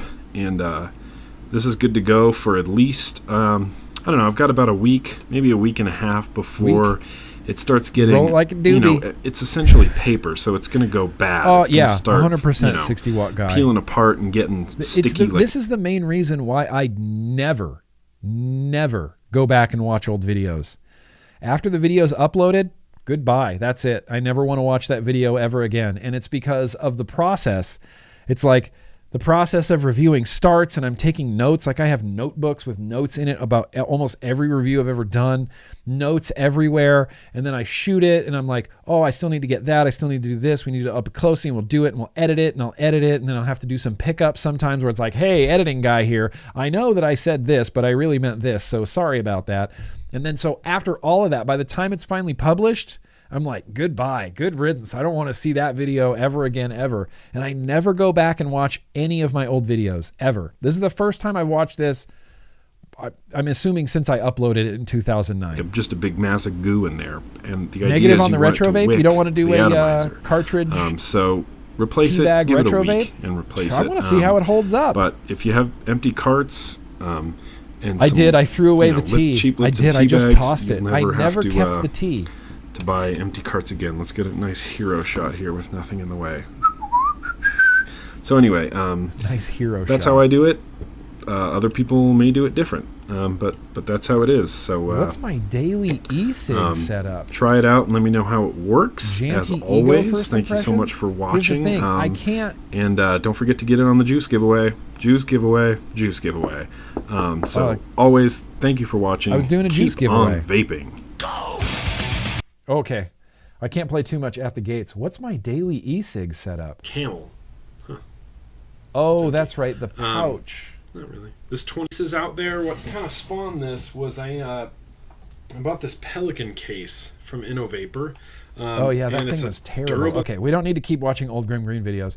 I haven't watched old GrimmGreen videos. I make it a point to not watch them. But the pyramid teabag I felt was like something I needed to watch and just cringe the entire time that I was doing it. We're going to do a teabag.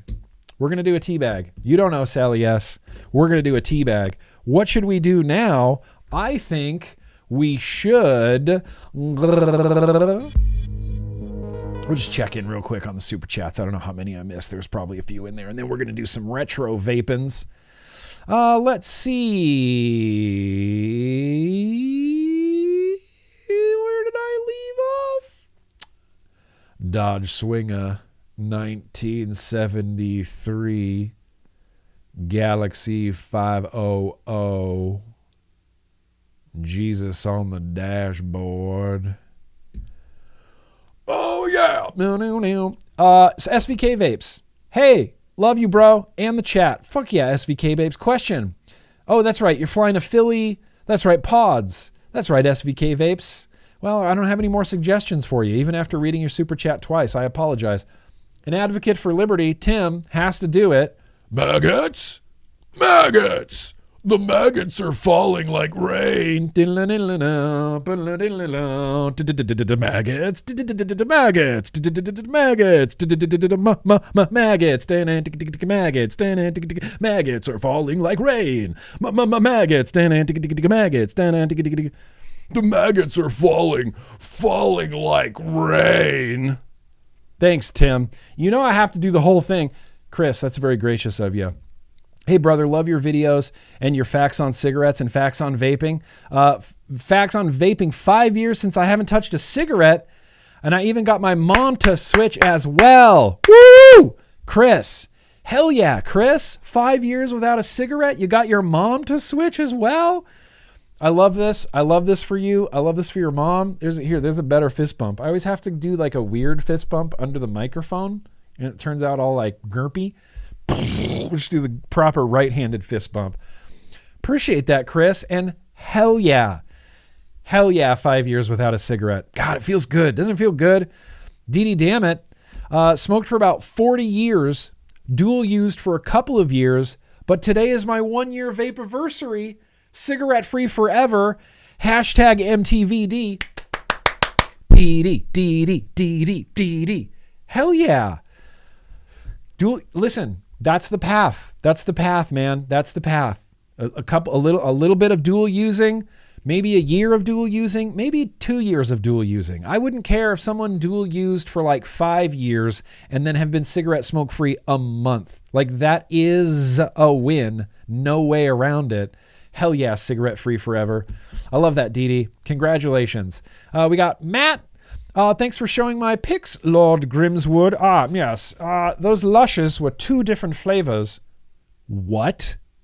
Strawberry swirl and raspberry white chocolate cheesecake. Okay.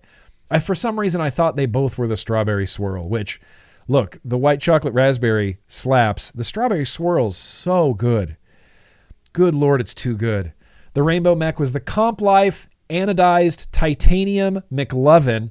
I like the heart cutouts. I like those heart cutout mats. And thank you. Thank you for sending in an assignment Planet Globe. Keep it real down in Australia. Keep it real down in Australia. Never stop vaping. Get as many people as you can to vape. We got another one from Chris. Chris says, love your content, brother. Vaping helped me quit. Hell yeah, Chris. 5 years. 5 years, Chris. 5 years, Chris. That's awesome, Chris. Jangles. Hey, Nick. I just want to say that I love you and y'all in the chat. Hey, love you, Jangles.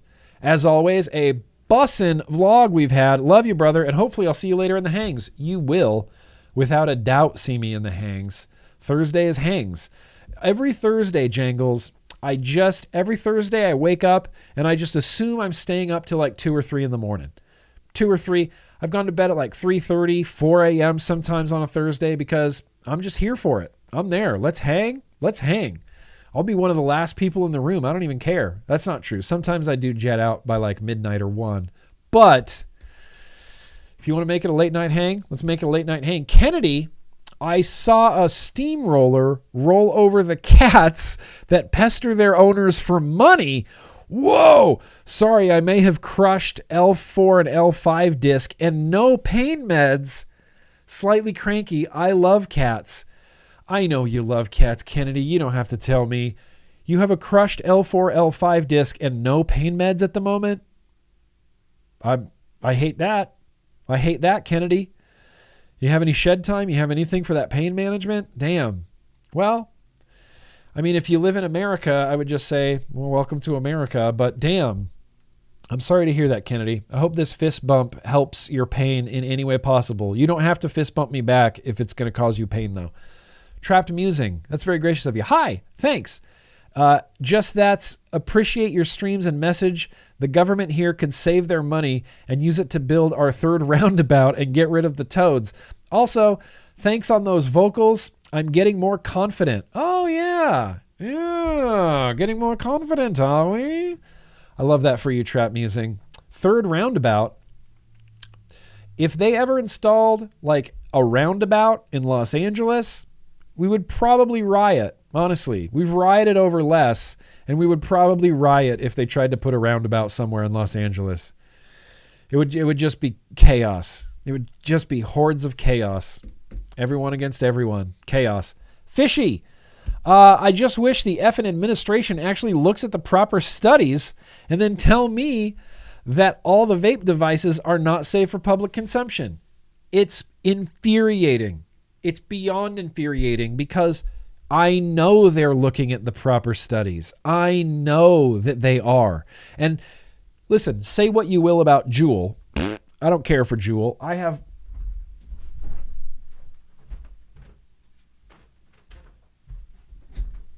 I made these stickers, so don't tell me that I'm in bed with Juul.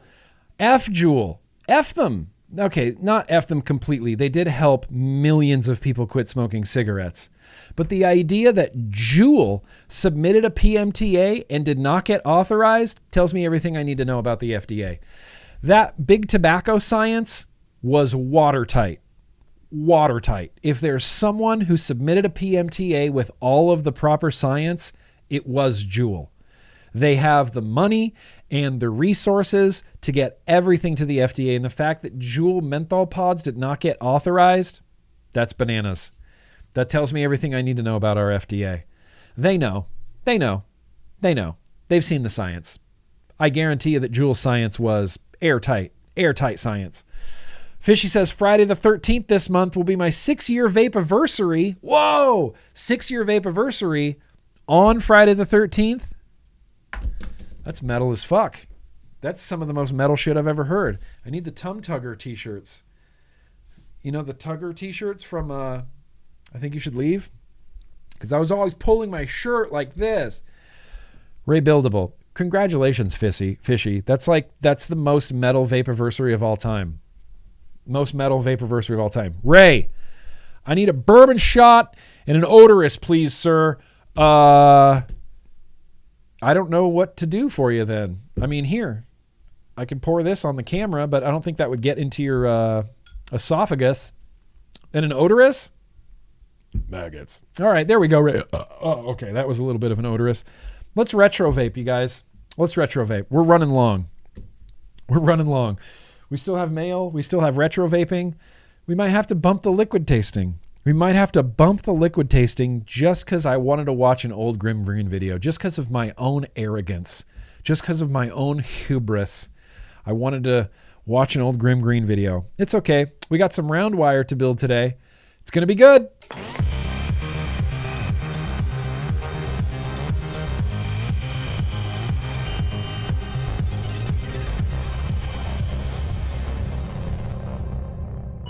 Yeah, here we go. Let's get into it. I know you want to. Give me a hug, Brick. I know you want to. Doing some 2.5 millimeter round wire coils. I'm not going to hear anything else. Yep, 2.5 millimeter round wire coils. The classic combination. And, what is this doing here? Look at this beautiful brown liquid. Should we have a little? Should we taste this?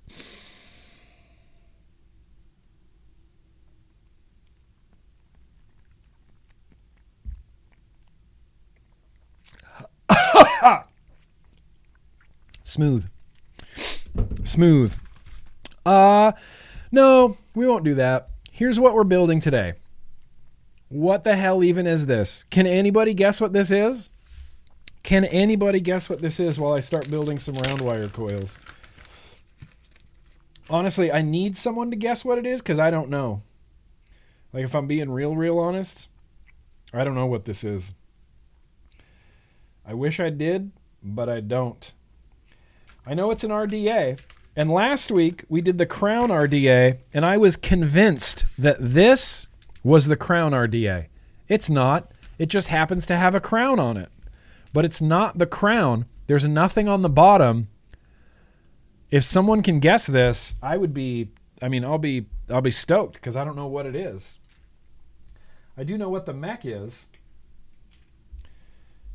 But I thought it was a Crown 2, but it's not. I mean, not a Crown 2. I thought it was the Crown as well. Listen, if you think it's silly looking now, wait till you see how it works. I do have to worry about a drip tip, though. I think we could get away with something like this. Yeah, that'll work. That'll be okay. So first of all, this threads off. The top threads off, and it's a ton of threads. It's not the Crown. We had the Crown last week. I don't know what this is. The Terrier lips off? That might have been what it was called. The Terrier lips off? So this is the airflow control. There's the airflow control. It's a crown with holes, and there's holes corresponding on both sides, so you can kind of look through. Those are the biggest holes, the next biggest down, all the way down to like a really, really like pinhole. This was supposed to be like a mouth to lung, but that is not a mouth to lung. The Beacon RDA, not even Tribal Buddha has seen this. I don't know what it's called. Honestly, I do not know. And then so then there's the 3 holes. So you can do a single coil or dual coils. And then, look, it's pretty straightforward. You pick the biggest hole. You line it up with the hole on the outside. Boosh, 9,000 right there. So we're going to screw this back down so we can take the whole thing off.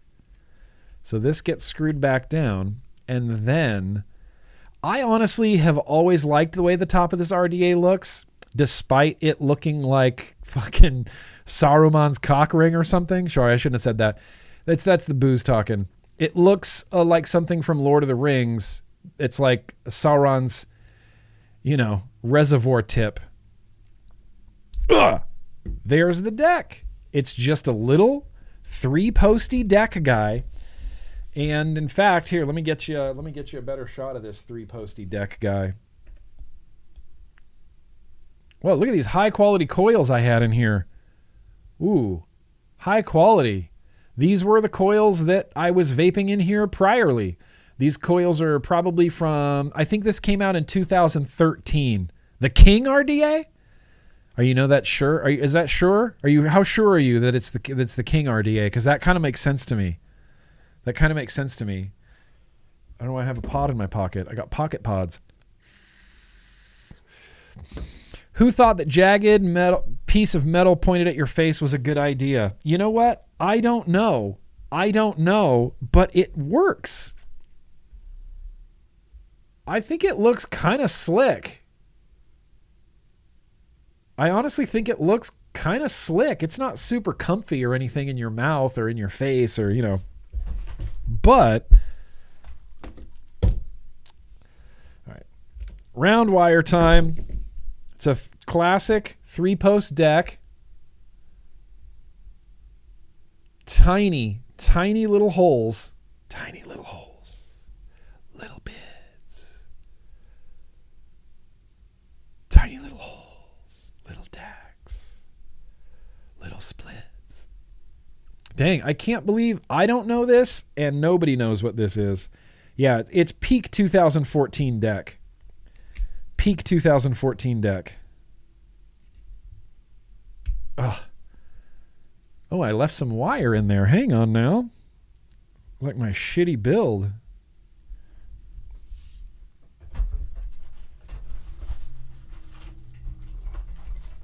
Hang on now.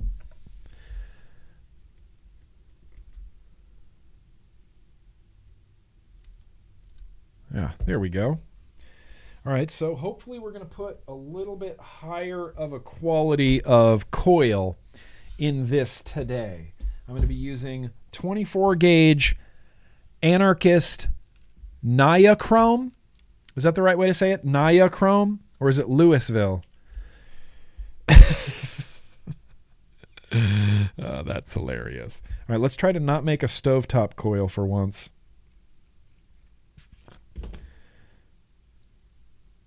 One, 2, 3, 4, 5, 6 wrap. Yeah, it should be pretty good. Let's do a 7 wrap just because we're feeling it.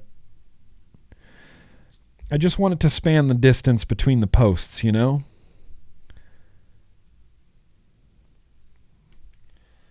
Waste wire. Waste wire, waste cotton, waste liquid. Just waste all your vape stuff. Just throw it in the trash. You don't even need to build with it. 1, 2, 3, 4, 5, 6, 7 wraps. 24 gauge, 2.5 millimeter. Ready to do. Ready to beer. 7 wraps. Yep, it's going to go like this. So I'm going to cut that. Great.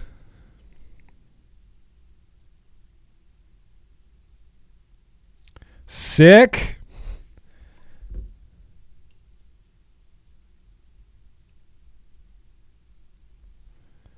Yeah, damn, that's actually pretty good positioning. I mean, I can't center these. And it actually doesn't really matter if you center these, but I'm going to try to at least center it a little bit before I screw down the negative lead. 3-post decks weren't like, the greatest. It was like 3-post decks were just the first decks to ever come out.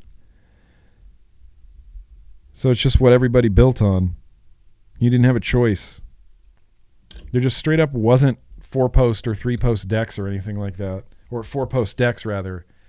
Look at how much better that coil looks. That is a A+, high caliber, high quality coil. Get out of here. Are you kidding me? That's awesome. Hey, that's not what I wanted to go to. Just going to clip that lead right through the middle. Maybe. Dickie Mo. Oh, God, I lost one of the leads. It's the Dickie Mo rule. Now I'm going to step on it. I know it. I broke the rule, so now I have to suffer the consequences.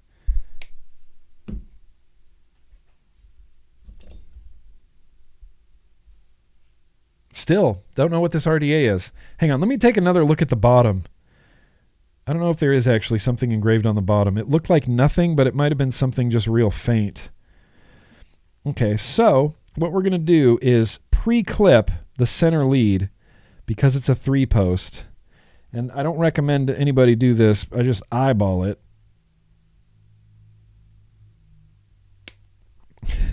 Straight up eyeballing.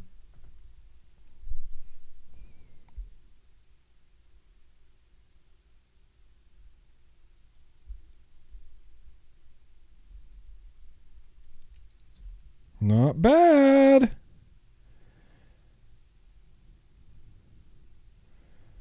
Holy shit.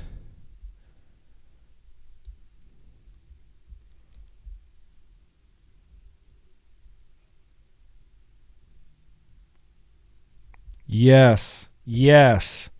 So much easier to build than I thought it was going to be. I don't know why 3-post decks intimidate me so much. I built on them for years. I mean, not years. I would say, how long were 3-post decks really popular? Maybe a year? Maybe. Oh, that was so good. Boosh. Look at that. Those look great. Both of them. I mean, they need some positioning and some straightening, but that's not bad. That's not bad. You know, there's something I just enjoy so much about round wire. I can't explain it. I just like it. Let's test this on... Whoops, why do I keep pressing that? Let's test this on a DNA, on a boxer. Let's look at the bottom of this. The mod it's going on is a 2015 era mod. That's an original... like second run .mod Petrie. It still has the adjustment pin on the inside. It still has the serrated adjustment pins. Does anybody remember these from the old .mods? Oh, it is engraved on the bottom. Why didn't I see this before? This... We're going to need someone to Google foo this. This is the Sovereign. The Sovereign RDA. Oh, Tribal Buddha got there first. How did you get there first? How did you see that? Sovereign. It's the Sovereign. Wait, who called it? Who said Sovereign? Wayne? Yeah, it's the Sovereign. Someone else say Sovereign? 60 watt guy? No. Andy? No. Was it Wayne? Was it Wayne? Wayne called it. Sovereign RDA. The Sovereign. How much are these going for these days? Can you find one? Can you find a Sovereign RDA for sale?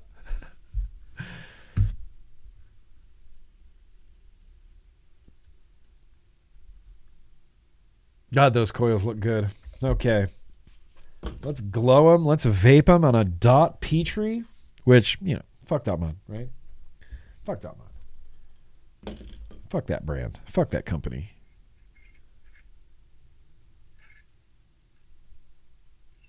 Honestly, it doesn't even matter if I leave them crooked. That's the thing. Sorry, I'm getting a little obscene tonight. Didn't mean for this stream to get so blue, but I'm just throwing out obscenities like I'm my wife.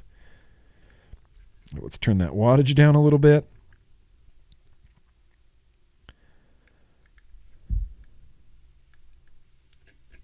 Yep.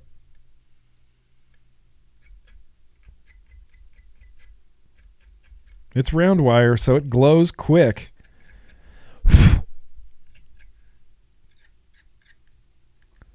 Oh, baby. Oh, what do you think of them apples?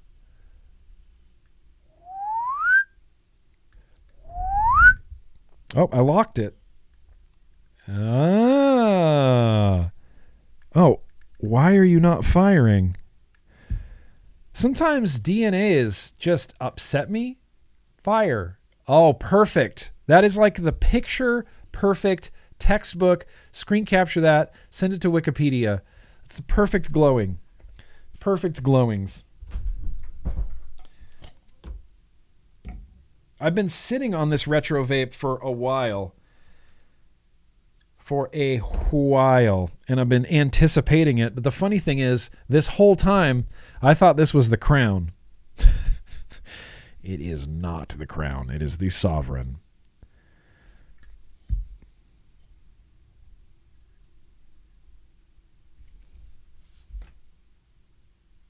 Should switch everything I vape over to Roundwire. Just everything.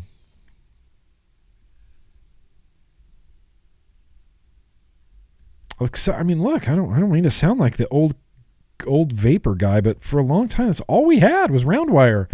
Like when cloud chasing first started existing, we didn't have Claptons. We didn't have Aliens. It was like Roundwire. And then someone would do like, oh, I use Twisted 28 gauge. Like, oh, cool. I use Twisted 27 gauge. Oh, cool. Let's see if we can thumb these wicks in. And then that was as far as it went with fancy wires. We twisted them and then that's it. Okay, this is a really crappy deck. Should have lifted those coils up a little bit more, but that's okay. Just going to leave this as it is, which means I'm going to trim these down because there's not a lot of room in this little tiny deck. This is a 22 millimeter radius RDA as well while we're on the subject, and I could not, for the life of me, track down a 22 millimeter mech. I just couldn't find one today. All right, well, this is a really crappy wick job, so there's no need to, rate it or anything, but it's a really crappy wick job. Hey, it's not that bad. That's like a 4. That's like a 2. That's like a 4 or a 2.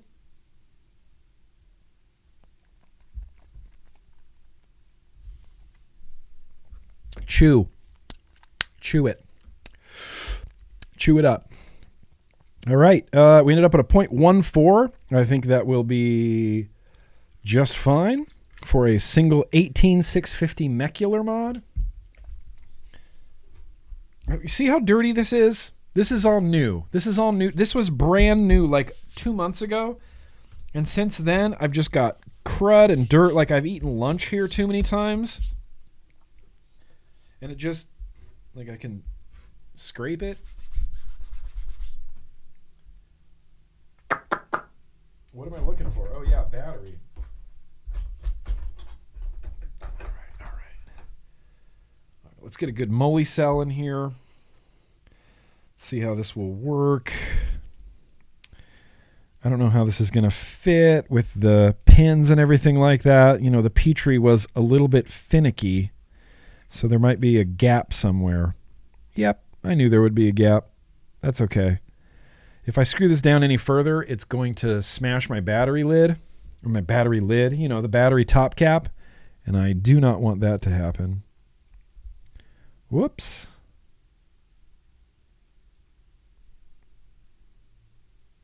The Sovereign RDA.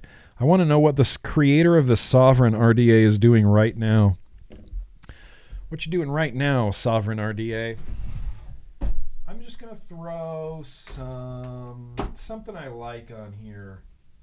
Some Coastal Clouds, some Homeboy Blueberry Custard.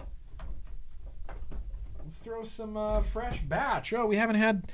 Let's go full Twisted Timmy's fanboy and throw some fresh batch on here. Let's see how the dripping action is.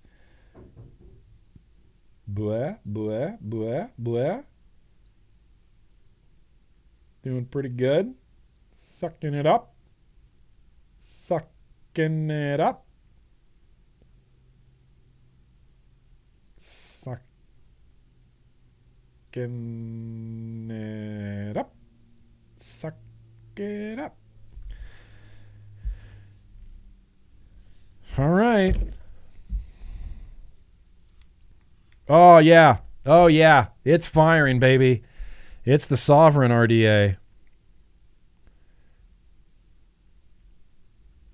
See, really what we should do, if we're going to react to an old video, we should find the original review of my Sovereign RDA. And then I can, do a side-by-side for 2013 and then once now. Boom! I don't want to smash my battery, but okay, that looks sick. You can't tell me that that's not sick. You can't. You could try, but you can't tell me that that's not sick. I don't know what it is. I'm all about black and gold right now.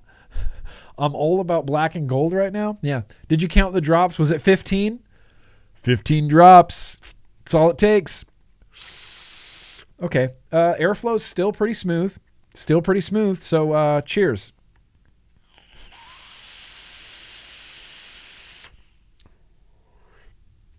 Good.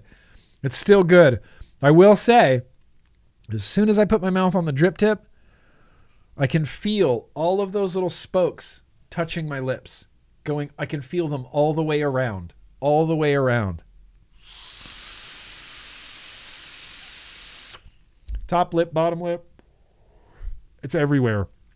But airflow's smooth. Flavor's good. It's round wire on a single battery, so, you know, it's hitting nice and hard. 22 gauge or 24 gauge rather. I would ask if anybody in the chat has ever tried the Sovereign RDA, but by the lack of us knowing even what this was, I feel like nobody has tried the Sovereign RDA. Did none of you watch my review? That's crazy. You're right. Hydration needs to happen, and nobody sent me any hydration videos, so we have to do it with Adam again.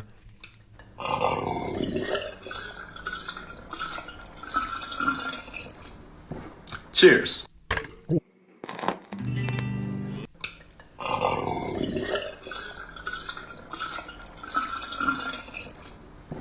Cheers.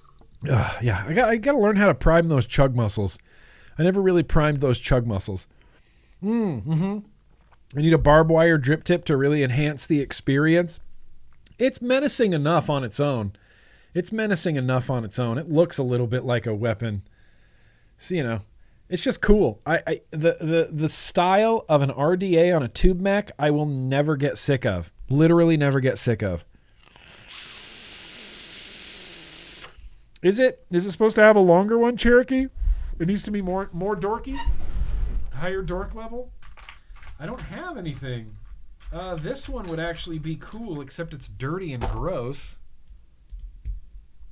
See, that one would be dirty and cool if it wasn't so super gross. It's got the slash in it, you know? It's got the slash. Can you see the slash? Can you see it? It's got like a swoopy drip tip. I don't even want to put that drip tip in my mouth, if I'm being honest. That needs a bath in some sort of sonic cleaner or maybe fire. Let's just try it with a tribal Buddha. How about that? You just go full tribal Buddha. Let's give it a shot. Cheers. Well, you know, it decreases the flavor level just by a little bit.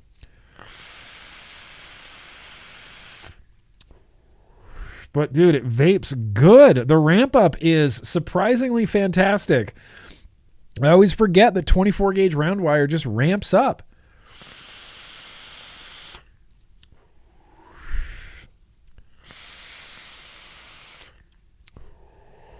Still good. Still good, still vaping. Shit, I might have to keep this around now.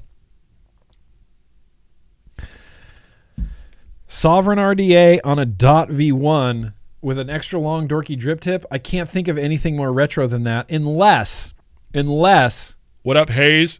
Unless I had some Lipton Teabags and a 510 cartridge and a 510 atomizer and a Yeti stick battery. That would be the supreme retro vape.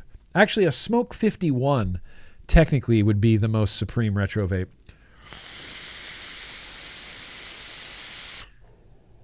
Still good. Still good. If you can find a Sovereign, get it. Throw some round wire in there, vape your fucking face off. Yeah, like I could Willy Wonka, Wild Willy, like I could just light it. Or I could go like this, like push this, and it would crack open and like have a big green flame out of it.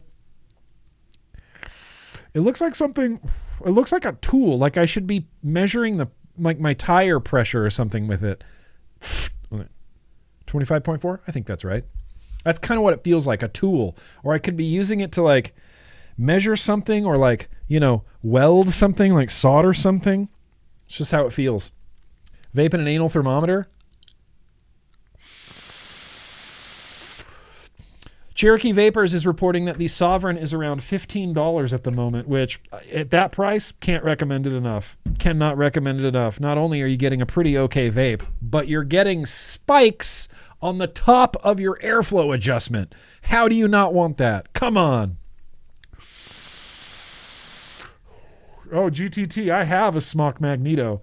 I think we've done the Smock Magneto. Maybe it was last year. Maybe it was last year in the Retro Vape. Maybe it was last year. Okay, Sovereign, I need to stop vaping you, but it's really good.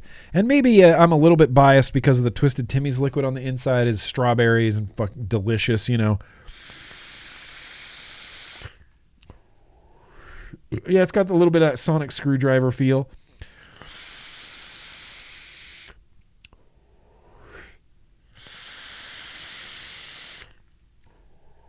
Great. All right, Sovereign. You proved yourself once again to be good. I'm glad I gave this a good review. At least I think I did back in the day. It holds up. That's good. That is good. G-U-D, good. G-U with the 2 dots over it. Good. The umlauts. What are they called? The umlauts? Is that called an umlaut or a schwa? I can't remember. It's almost like I didn't even pay attention in school. Sick. We got a retro vape. I have a little bit of bourbon left. It's time to open mail. That's mail call. It's 6:45. Mail call. Okay. Okay.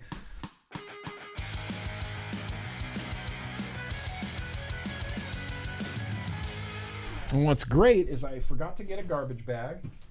And that's okay. And that's fine. I don't know. We're going to start with the biggest one first. Ya guys. How's it going? I'm sorry that Vape Mail is happening so late. This usually happens earlier. But the vlog's changing, man. I'm switching everything up. Yes, the pawn. The pawn for that. But the pawn's on my crown. And I'm still vaping the crown. I'm still vaping that other retro vape.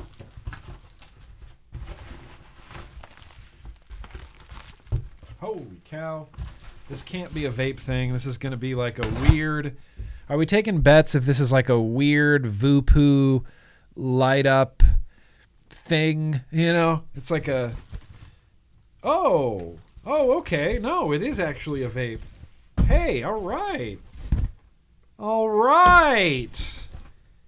Let's play some ball here.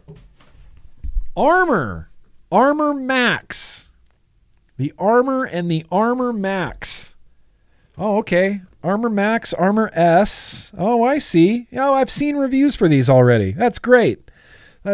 Well, my review will be much later than everybody else's. Armor. Do we have time to open it real quick?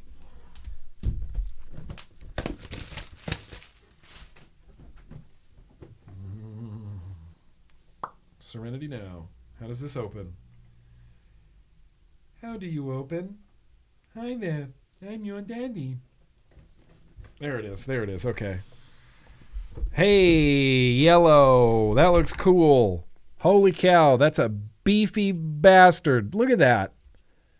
That looks like a DeWalt drill battery. On, off, and it's a fire button. Off, on. Oh, and it's a fire button. Little display, LCD, batteries up, down. Is it 21700? I don't know. I can't open it because I'm panicking. All right, Armor. Sick. Oh, good. I like getting things to review that aren't necessarily pods. Like, look, I like pods. I'll keep the Armor literature as well. All right, Armor. Okay, I should get that off the light. Yeah. All right. Stoked. I thought that was going to be, it's the DeWalt vape. Black and yellow, black and yellow, black and yellow, black and yellow. All right. Patrick Conquest. Are you or your pants currently in the chat? Ooh. It's coming in a Buffalo Wild Wings bag, so you know it's good. 2 Buffalo Wild Wings bags, so you know it's good. And Built to Spill. I'm shocked to see this. Built to Spill Untethered Moon. Did Built to Spill really recently get into the Rock and Roll Hall of Fame? Thank you, Patrick Conquest. Built to Spill Untethered in a super like punk DIY box. Like, this is not how it was sold. This is clearly not how it was sold. But I like that. It makes me like it really even more. And if you want to hop on down to Wings and Rings, get yourself some Wings and Rings and maybe a Built to Spill CD. Maybe a Built to Spill CD while we're at it. But there's more. But wait, there's more. There's at least another Built to Spill CD, I think. My buddy Chris Fagan, who I've known him since I was in first grade. He's been, one of my truly dearest, best friends my whole life. He texted me today and he's like, "Hey, did you get the Green Day Dookie 30th anniversary LP on vinyl?" I was like, "No, I didn't know that was a thing. And I should have got it." And he was showing it off to me. And he said, "I wish I had bought it on CD." Well, this CD's broken, bro. Whoop. Yeah. Ooh, 10 kinds of broken. But at least I have the CD. The case has been annihilated, but the CD remains, and it is Lemonheads. It's a shame about Ray. It's a damn shame about Ray. It's a shame about Ray. I don't have a case to put this in right now. I'm scared of putting it in this compact disc case because it's so 10 kinds of shattered. You know where this can go? Straight into the CD player. Straight into the CD player.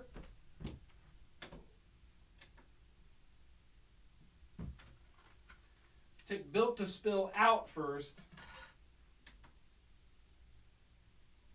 The old technology, it just takes a second.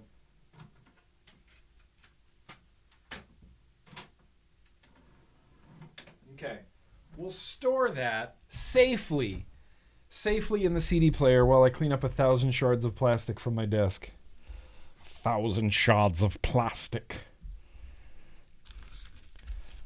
2,000 shards. Oh, it's continuing to disintegrate. Okay, well, I have to keep this. I'll get a new case for it. I'll get a new jewel box for it. Which isn't something I thought I would ever be saying in 2023, but here we are. Hell yeah, Lemonheads. It's a shame about Ray. It's a damn shame. It's a damn shame. Thank you, Patrick Conquest. We got to save it. We got to save that till the end. We got to save it. What time is it? 6:53. All right. Well, we might be going a little bit long. This... Is there a Sifu's mustache in the chat? Oh, that's okay, Patrick. I would never blame you for that. That's just standard shipping nonsense. I can get a jewel case, no problem. I can get a jewel case for Lemonhead's Shame About Ray, no problem. No problem, bro. Thank you. Thank you. This comes from, the Sifu and his mustache. Grand School. Lemon's Hope. Oh, he re-upped me Lemon's Hope.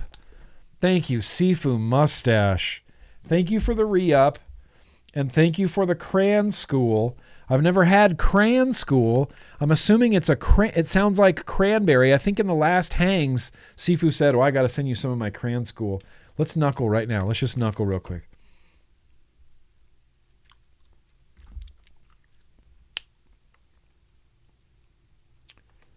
Holy cow. That's crazy good. Whoa, that was like ocean spray orgasm into my mouth. That was crazy. And I even got a little Sifu head. Where are we going to put a little Sifu head? I think I see a spot we could put a Sifu head. There's 2 tribal Buddhas, so that's too many tribal Buddhas already. Serenity now. Come on, tiny sticker. Come on, tiny sticker. There you go, buddy. There you go.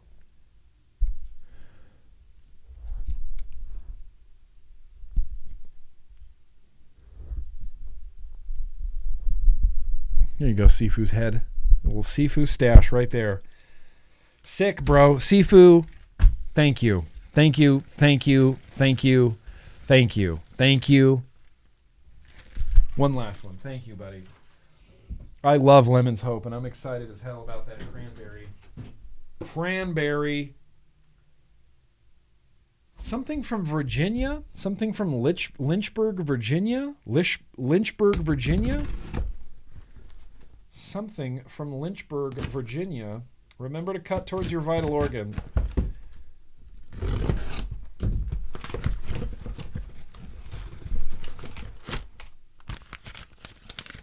Is this a ransom note?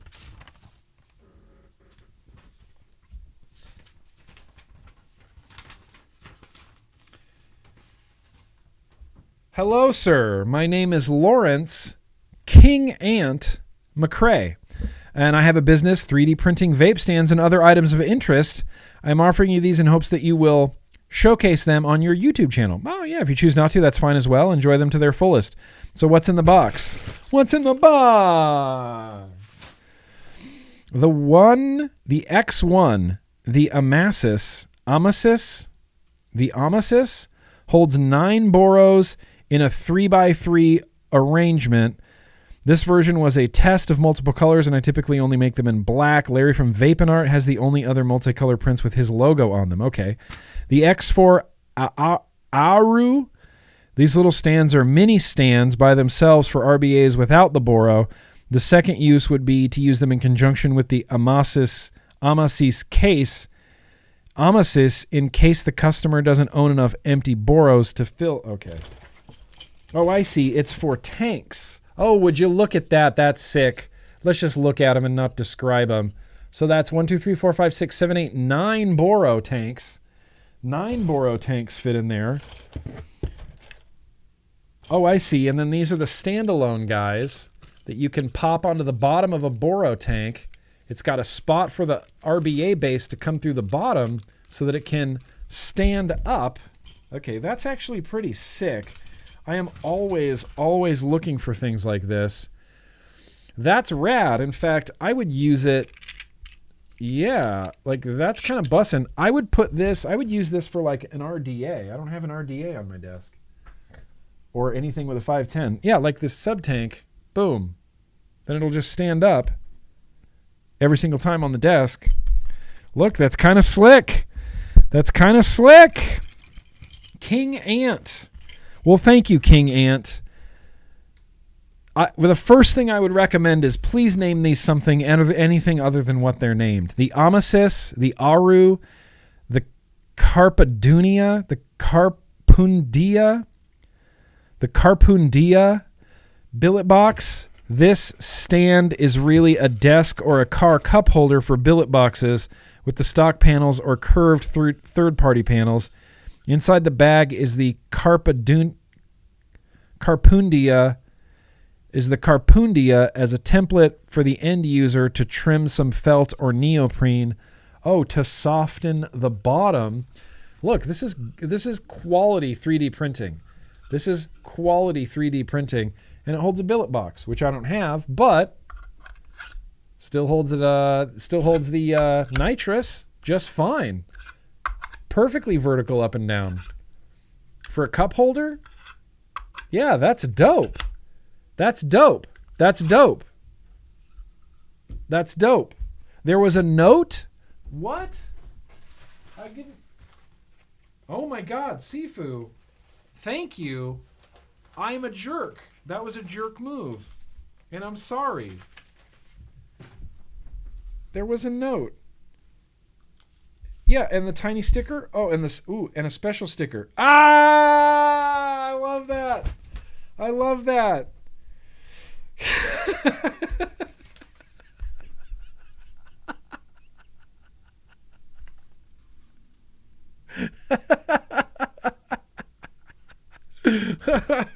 Holy shit, that's funny, Sifu. Sure is. Hot knees, rhinos. Sick. Sifu, thank you. Here, let me place this in a safe place. In a safe space. Okay. So the Amasis, the Aru, and the Carpundia are the stands. There's a keychain, and then there's a Flexi Baby Dragon. Oh, for fun. Look at that little Flexi Baby Dragon. That's cute as hell. And it's all 3D printed. That's cool as shit.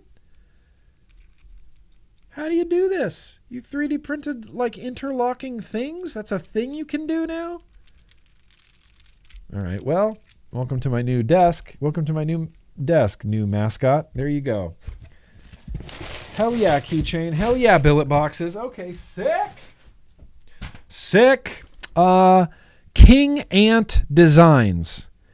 King Ant Designs.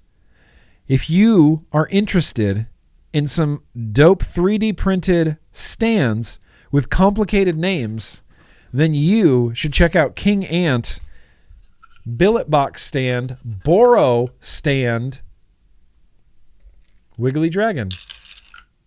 Why do you not want a Wiggly Dragon? Look at him. Looks like he's trying to smell in there. Look how cute. He's like, what's in there? What's in there? I don't know what's in there. Oh my God! Okay. Sick. King Ant. The king of the ants. Oh, he says, P.S. I'm the guy Dan mentioned. If you are turning your drill into a laser pointer Gatling gun, I can definitely do that if you are serious. I mean, possibly. Here's the thing. Jake Scrapwood already printed me a laser drill Gatling gun, which I haven't used in a while. We haven't done laser drill in a while. We should name. I just read something in the chat. I say it. We should revisit laser drill. Name the dragon. I think that's your job. To me, he looks like a Dave, but I wouldn't call him Dave. He could be Dave. I think Dave is a good name for this dragon.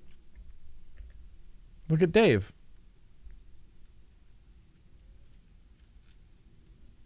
Look at Dave with his wiggly body, his wiggly butt. Dave, where are you going? Dave. Sorry. Hey, sup, Dave? Dave the dragon? Dave the tiny dragon? Dave the tiny orange-eyed dragon? It's Dave. It's Dave. You're vouching for Ant?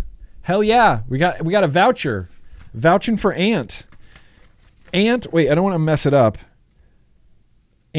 King Ant Designs. King Ant. The king of the ants, King Ant Designs. Thank you, King Ant. I very appreciate these. Very appreciate these. I'm going to save your note even for the rest of my life. And those are just true facts. All right. There's one more package. It's from YOYOY. Thanks, UPS. Great. Appreciate that. Hope there's nothing fragile in here.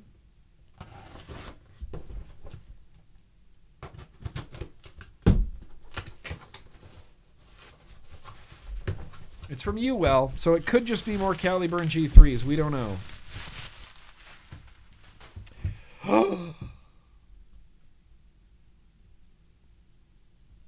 What? Why?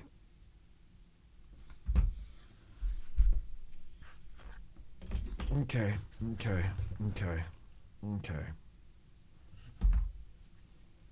You will. Oh my. Okay. It's like it's not even like a joke anymore. It's like every 2 weeks a new Caliburn. Every 2 weeks a new Caliburn. This is the Caliburn Explorer. And it's a gimmick pod, I think. I think it's a gimmick pod because it's a pod system with dual coils. Dual coil pod system. You can press on the right side of the button and it'll just fire one side of the pod. And you push on the other side of the button and it'll just fire the other side of the pod. But if you press up in the middle, it'll fire both of the coils in the pod together. Because that's what I was looking for, was a dual coil pod system. Hang on, this is confusing me. I can't understand if it's supposed to use 2 flavors.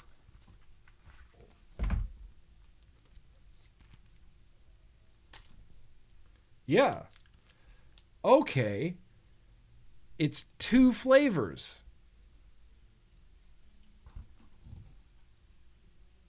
Yeah, why not? Who cares? Damn the man. Save the empire. We got a new Caliburn that's a dual coil Caliburn that can use 2 flavors in it. So you could theoretically load one side up with tobacco, one side with menthol, and then have just a tobacco vape or just a menthol vape or a tobacco menthol vape at the same time. You could load one side with peanut butter and the other side with Lemon's Hope, and then have a Lemon's Hope vape and then this vape, and then push them together and you get both flavors in a dual coil pod vape. Could be cool. I'm not trying to be such a negative Nancy about it, but that's just what's going to happen. Can't help it. I'm just going to be weird and negative about this until it wins me over. I'm going into this with the most skepticism that I've ever had, and with the idea that this is probably going to be a real gimmicky thing. Just seems real gimmicky. I am not the key demographic for this pod system because I vape one liquid in all of my pods. I've been vaping one liquid in all of my pods for 3 years. That's it. That's it. So I may end up filling up both sides with guava.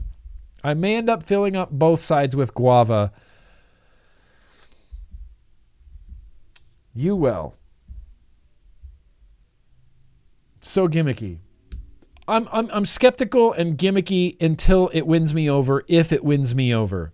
Yeah, load one side with boysenberry, the other side with ice cream, boysenberry ice cream. Load one side with boysenberry, the other side with funnel cake, boysenberry funnel cake.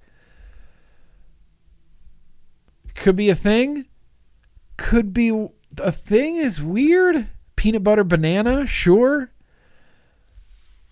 I mean, there's never been one time ever in my life, ever in my career of vaping, where I've been vaping a pod and I thought, I wish this was a dual coil pod.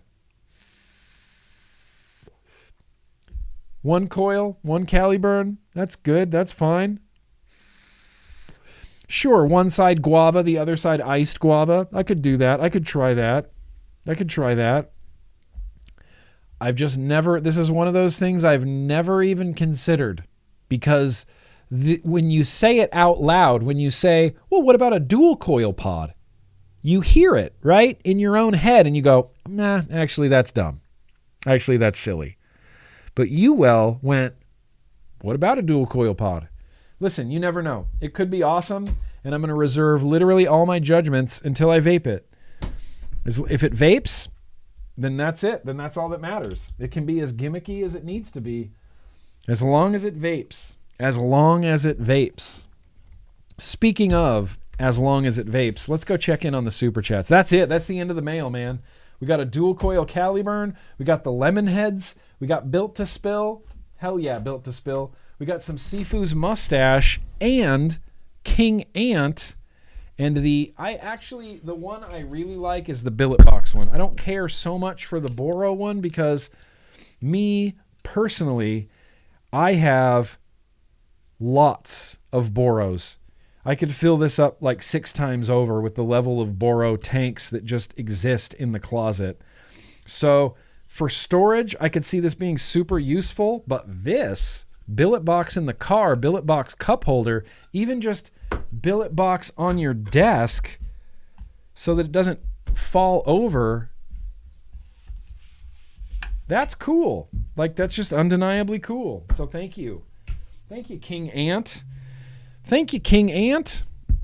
All right. Do you guys want to wrap this up, or should we just keep vlogging on through the night? Should I just throw together a completely other full vlog? Yeah, every company. Thank you, Tribal Buddha. Thank you, Tribal Buddha. Every company tried the dual tank flavor thing and failed. Why would they think they could do it in a pod system? Every company, Tribal Buddha's not lying. Every company I've ever seen. Most recently, last year I had one, the Sinbad, that had same thing. Dual coils, 2 different tanks. They snapped onto the side of a big battery housing. Terrible. Awful. Terrible. Really not good. I don't know why they think it's going to work so great in a tank or a pod, but maybe it does, Maybe it does. Maybe it does work great. All right, here's the thing. Let's end this stream. Let's do a real quick random liquid tasting. Okay. I want to do this. This is going to be the final act of the vlog. 51% of you said yes, cigarettes should be banned. Well, look, we've got a long way to go. We got a long way to go. Let me put this poll in the chat, and we'll do some super chats while this is going. Random liquid tasting.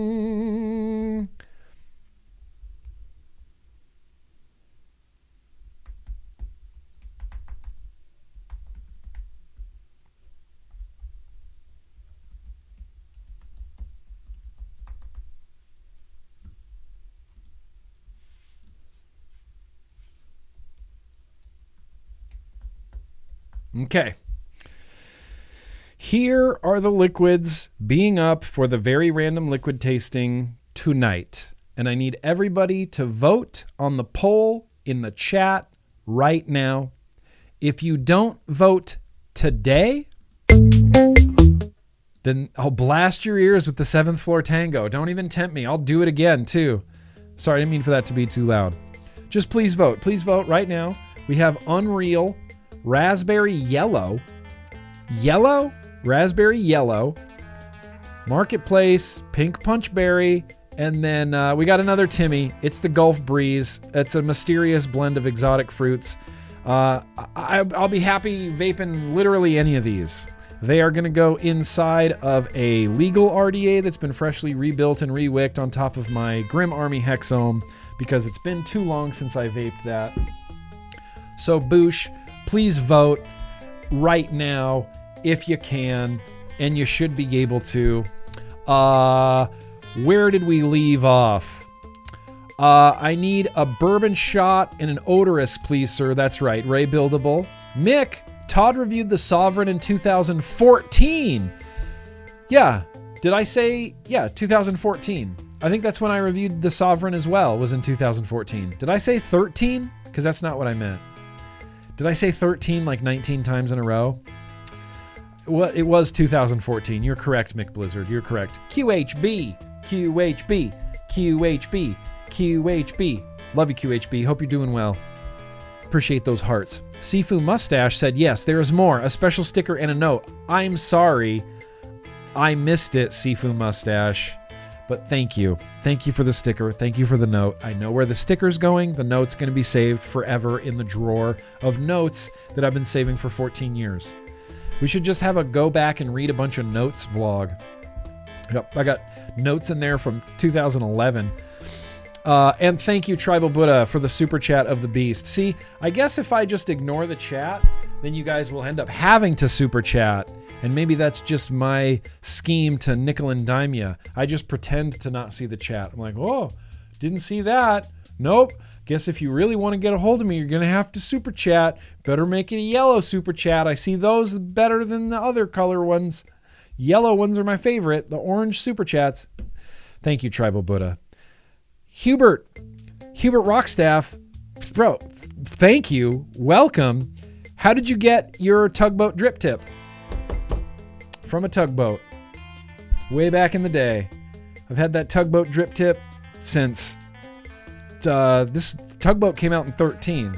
The Tugboat V1 came out in 13, and I think I've had that drip tip since 2013. Since 2013. It's just a rock solid, reliable drip tip that I really like, and I really like it, and I use it all the time. It's classic drip tip. What is this?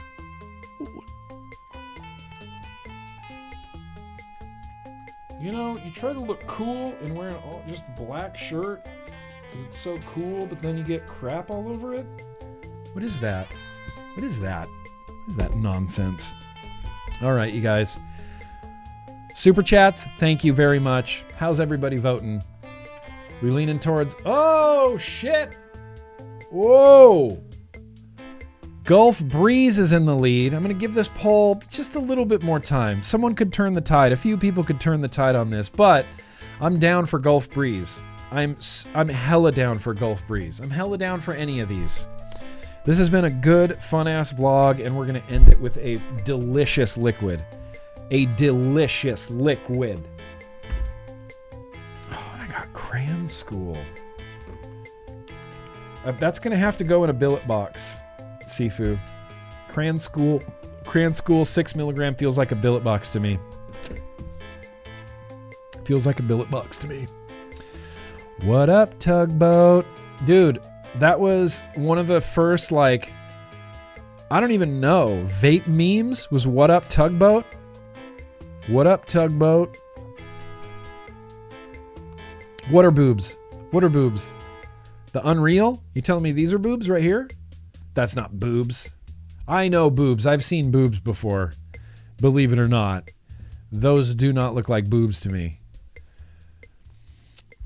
It's a little light? Really? The punchberry's a little light. Okay, that's fascinating. All right. Well, clearly the people that ended up voting for Gulf Breeze. Gulf Breeze for the win. For the billet bow. Yeah. Crayon Schools for the billet bow. Let's end the poll. 146 votes. Gulf Breeze wins. Let's have a knuckle. I like that this is already nicked, so thank you for that.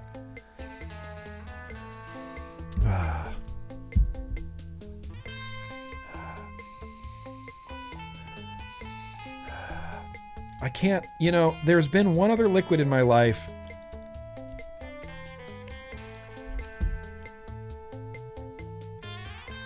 Timmy, you need to stop. You need to stop making such fire liquids. Let's go. I was going to say, there's only been one other liquid in my life that was like a mysterious blend of fruits that I just fell completely in love with. It was called Jungle Juice, and they weren't around for very long. I met up with them at one ECC, and I got two 60 ml bottles of Jungle Juice, and have not been able to ever track them down ever again. This is giving me some Jungle Juice vibes. Jungle Juice vibes. Just fruit salad.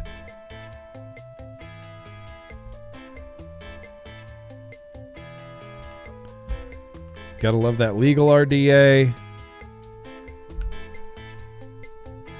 Yeah! That's the coolest fucking setup I have. That's it. That wins. I know the green doesn't match exactly, but that is sick. That is sick. The hexome is the only good thing my name's ever been associated with. Not the only good thing, but I mean, let's be real. It's one of the really good things that my name has been associated with. Let's go! Gulf Breeze, Twisted Timmy's. Blow me away, buddy.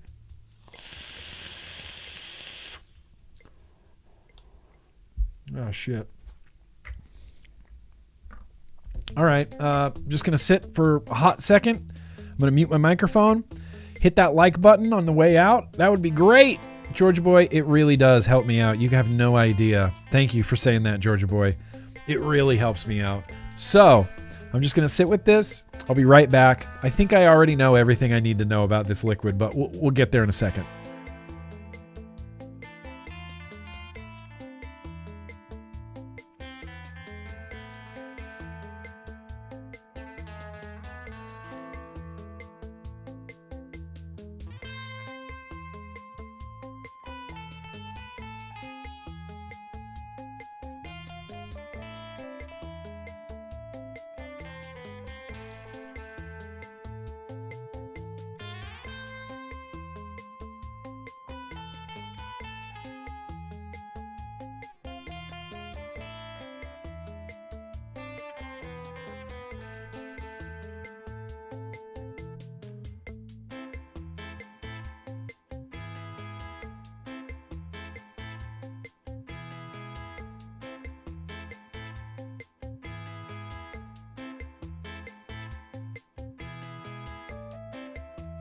Unbelievable, Timmy. Unbelievable. Yeah, I mean, of course, it's good. It's good. It's good. Gulf Breeze is good. When I made the Jungle Juice comparison earlier, that is the most accurate comparison I think I could have made. It tastes almost exactly like that old Jungle Juice used to. And what's great about this is it feels immediately familiar. My first toot in, I was like, oh, this tastes familiar. And then suddenly, like, these layers of flavor appear that you're like, what's that? What's that? I'm going to try it again. And you get different things on the inhale, different things on the exhale, but there's still like a familiar base to it. What I get from this is like cantaloupe, but good. You know, not like bad e-liquid cantaloupes have been in the past. Like bad e-liquid, like honeydew has always been not great. It's not good. This has like cantaloupe, honeydew, apples, banana. I feel like I taste a little bit of piña in there, some pineapple. It's really well balanced. It's very sweet. It's not too sweet. It's a little bit throaty, but it's a good type of throaty. It's not too throaty. This could be like an all-day banger.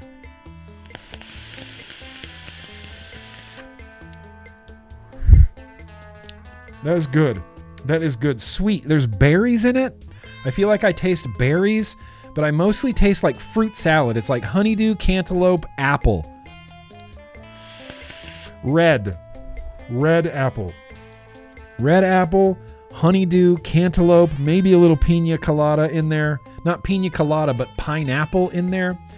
You know, I can't tell if it has a lot of sweetener in it. It's sweet, but it doesn't taste overly sweet. You know, I have a pretty distinct line in the sand. I call it the sweetness fence. And things that get too close to the sweetness fence or are on the sweetness fence, I generally just write them off as what I call hot sweetness liquids. This used to happen a lot in 2016. I'd get liquids that were they just tasted like hot sweetness. There was almost nothing else there. Just hot sweetness. This is not hot sweetness in any way. This has some distinct flavors that like come out as I vape it. But right out of the gate, fruit salad, like a sweet fruit salad. Damn, this is good. Timmy, you're a jerk. You're a jerk. You're making really good liquids. You're not a jerk. You're a jerk for making such good liquids that make me not want to vape other liquids.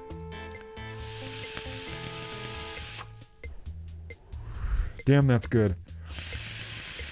I'm getting nothing weird. Nothing weird. No off flavors. No mustiness or like orange peel or rinds or anything like that. It's all just pure delicious, like delicious fruit. Delicious fruit salad. Twisted Tibby. Gulf Breeze. What the heck, man? What the heck? I can't tell if there's cherry in it. It tastes like there could be like not quite maraschino cherries, but some sort of like zippy top note to it. Some sort of zippy top note to it. There's no negative flavors in this. No negative flavors in this. I get nothing weird with cantaloupe and honeydew. I always used to get like rubber Halloween mask from it. None of that. None of that is in this. It is just delicious.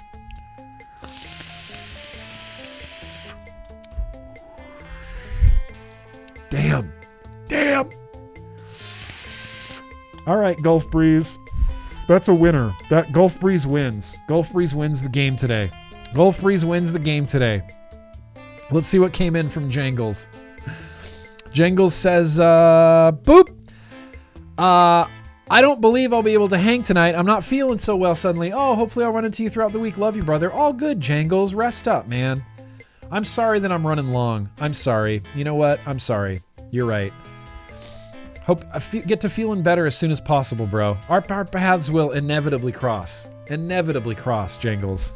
Inevitably, bro.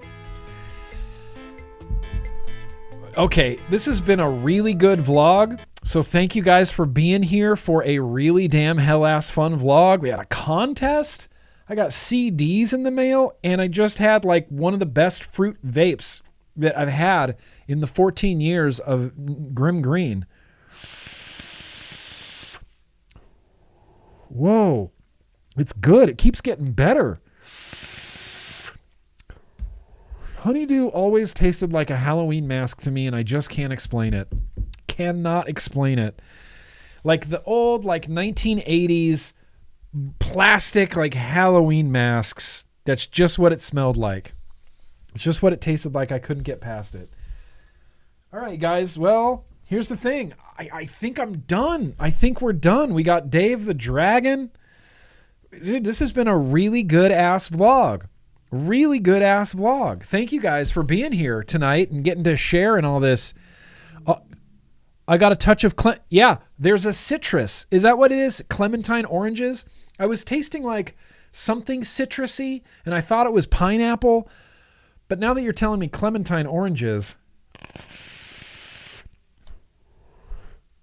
Yeah, yep.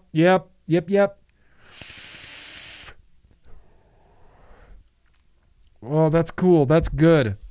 Thanks for that insight, Kevin Chocolate. I thought for a second you were going to say, I get a touch of Kevin Chocolate to it as well. I'm just kidding. Grimm, did you ever try the Bonza Mech and the Bonza 1.5 RDA? I did, but look, the Bonza stuff didn't hit with me very well. It didn't hit with me. The Bonza 1.5, the Bonza RDA didn't hit with me very well. The other things that Bogan has done, as far as like RTAs, I'm down. I love the Blotto. I love the Blotto Max. I think the Blotto Max is one of the better RTAs just on the market. Brendan, I appreciate that. That is dedication beyond words. It's 3:26 a.m. where he is, and he stayed up. Thank you, guys. Thank you, guys. Seriously, from the bottom of my heart, I think I say this every week, but you're not going to find me in a better mood than I am like mid-vlog, you know? It's just fun. I'm just in it. I like it. I like hanging out. I love fellowshipping with you guys and goofing off and tasting liquids and just, most of all, not smoking cigarettes. That's really the best part. So let me take a quick look, but I think I got everything in. I think we got everything down. Damn. All right, you guys. Well, we're done. This has been a damn hell-ass fun vlog. I'll say goodbye again. I appreciate you. I don't think there were any super chats. I don't think there were any hella chats. But I can check because, you know, New Wave Dave, he's a shady guy. Okay. Sewer Rug, you subscribed for 8 more months. I thank you. Thank you. Peak Inlay is missing in the Cabello. Copasin, I wish I had seen that during the stream. I don't think it was, but thank you. Appreciate you guys. I don't have an outro really anymore, so we use Homeboy OC. We listen to the soothing tones of one of my BFFs, literally of all time. I will say, he is he's been one of the better influences on me, and he's the only person. Yeah. He's the only person I've done business with in the vape industry that hasn't screwed me.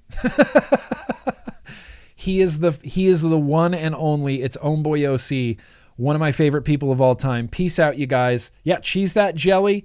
Stay hydrated. Powder your furniture. All those things. Let's say goodnight with Homeboy OC. Peace out, you guys. Love you. I believe I could fly.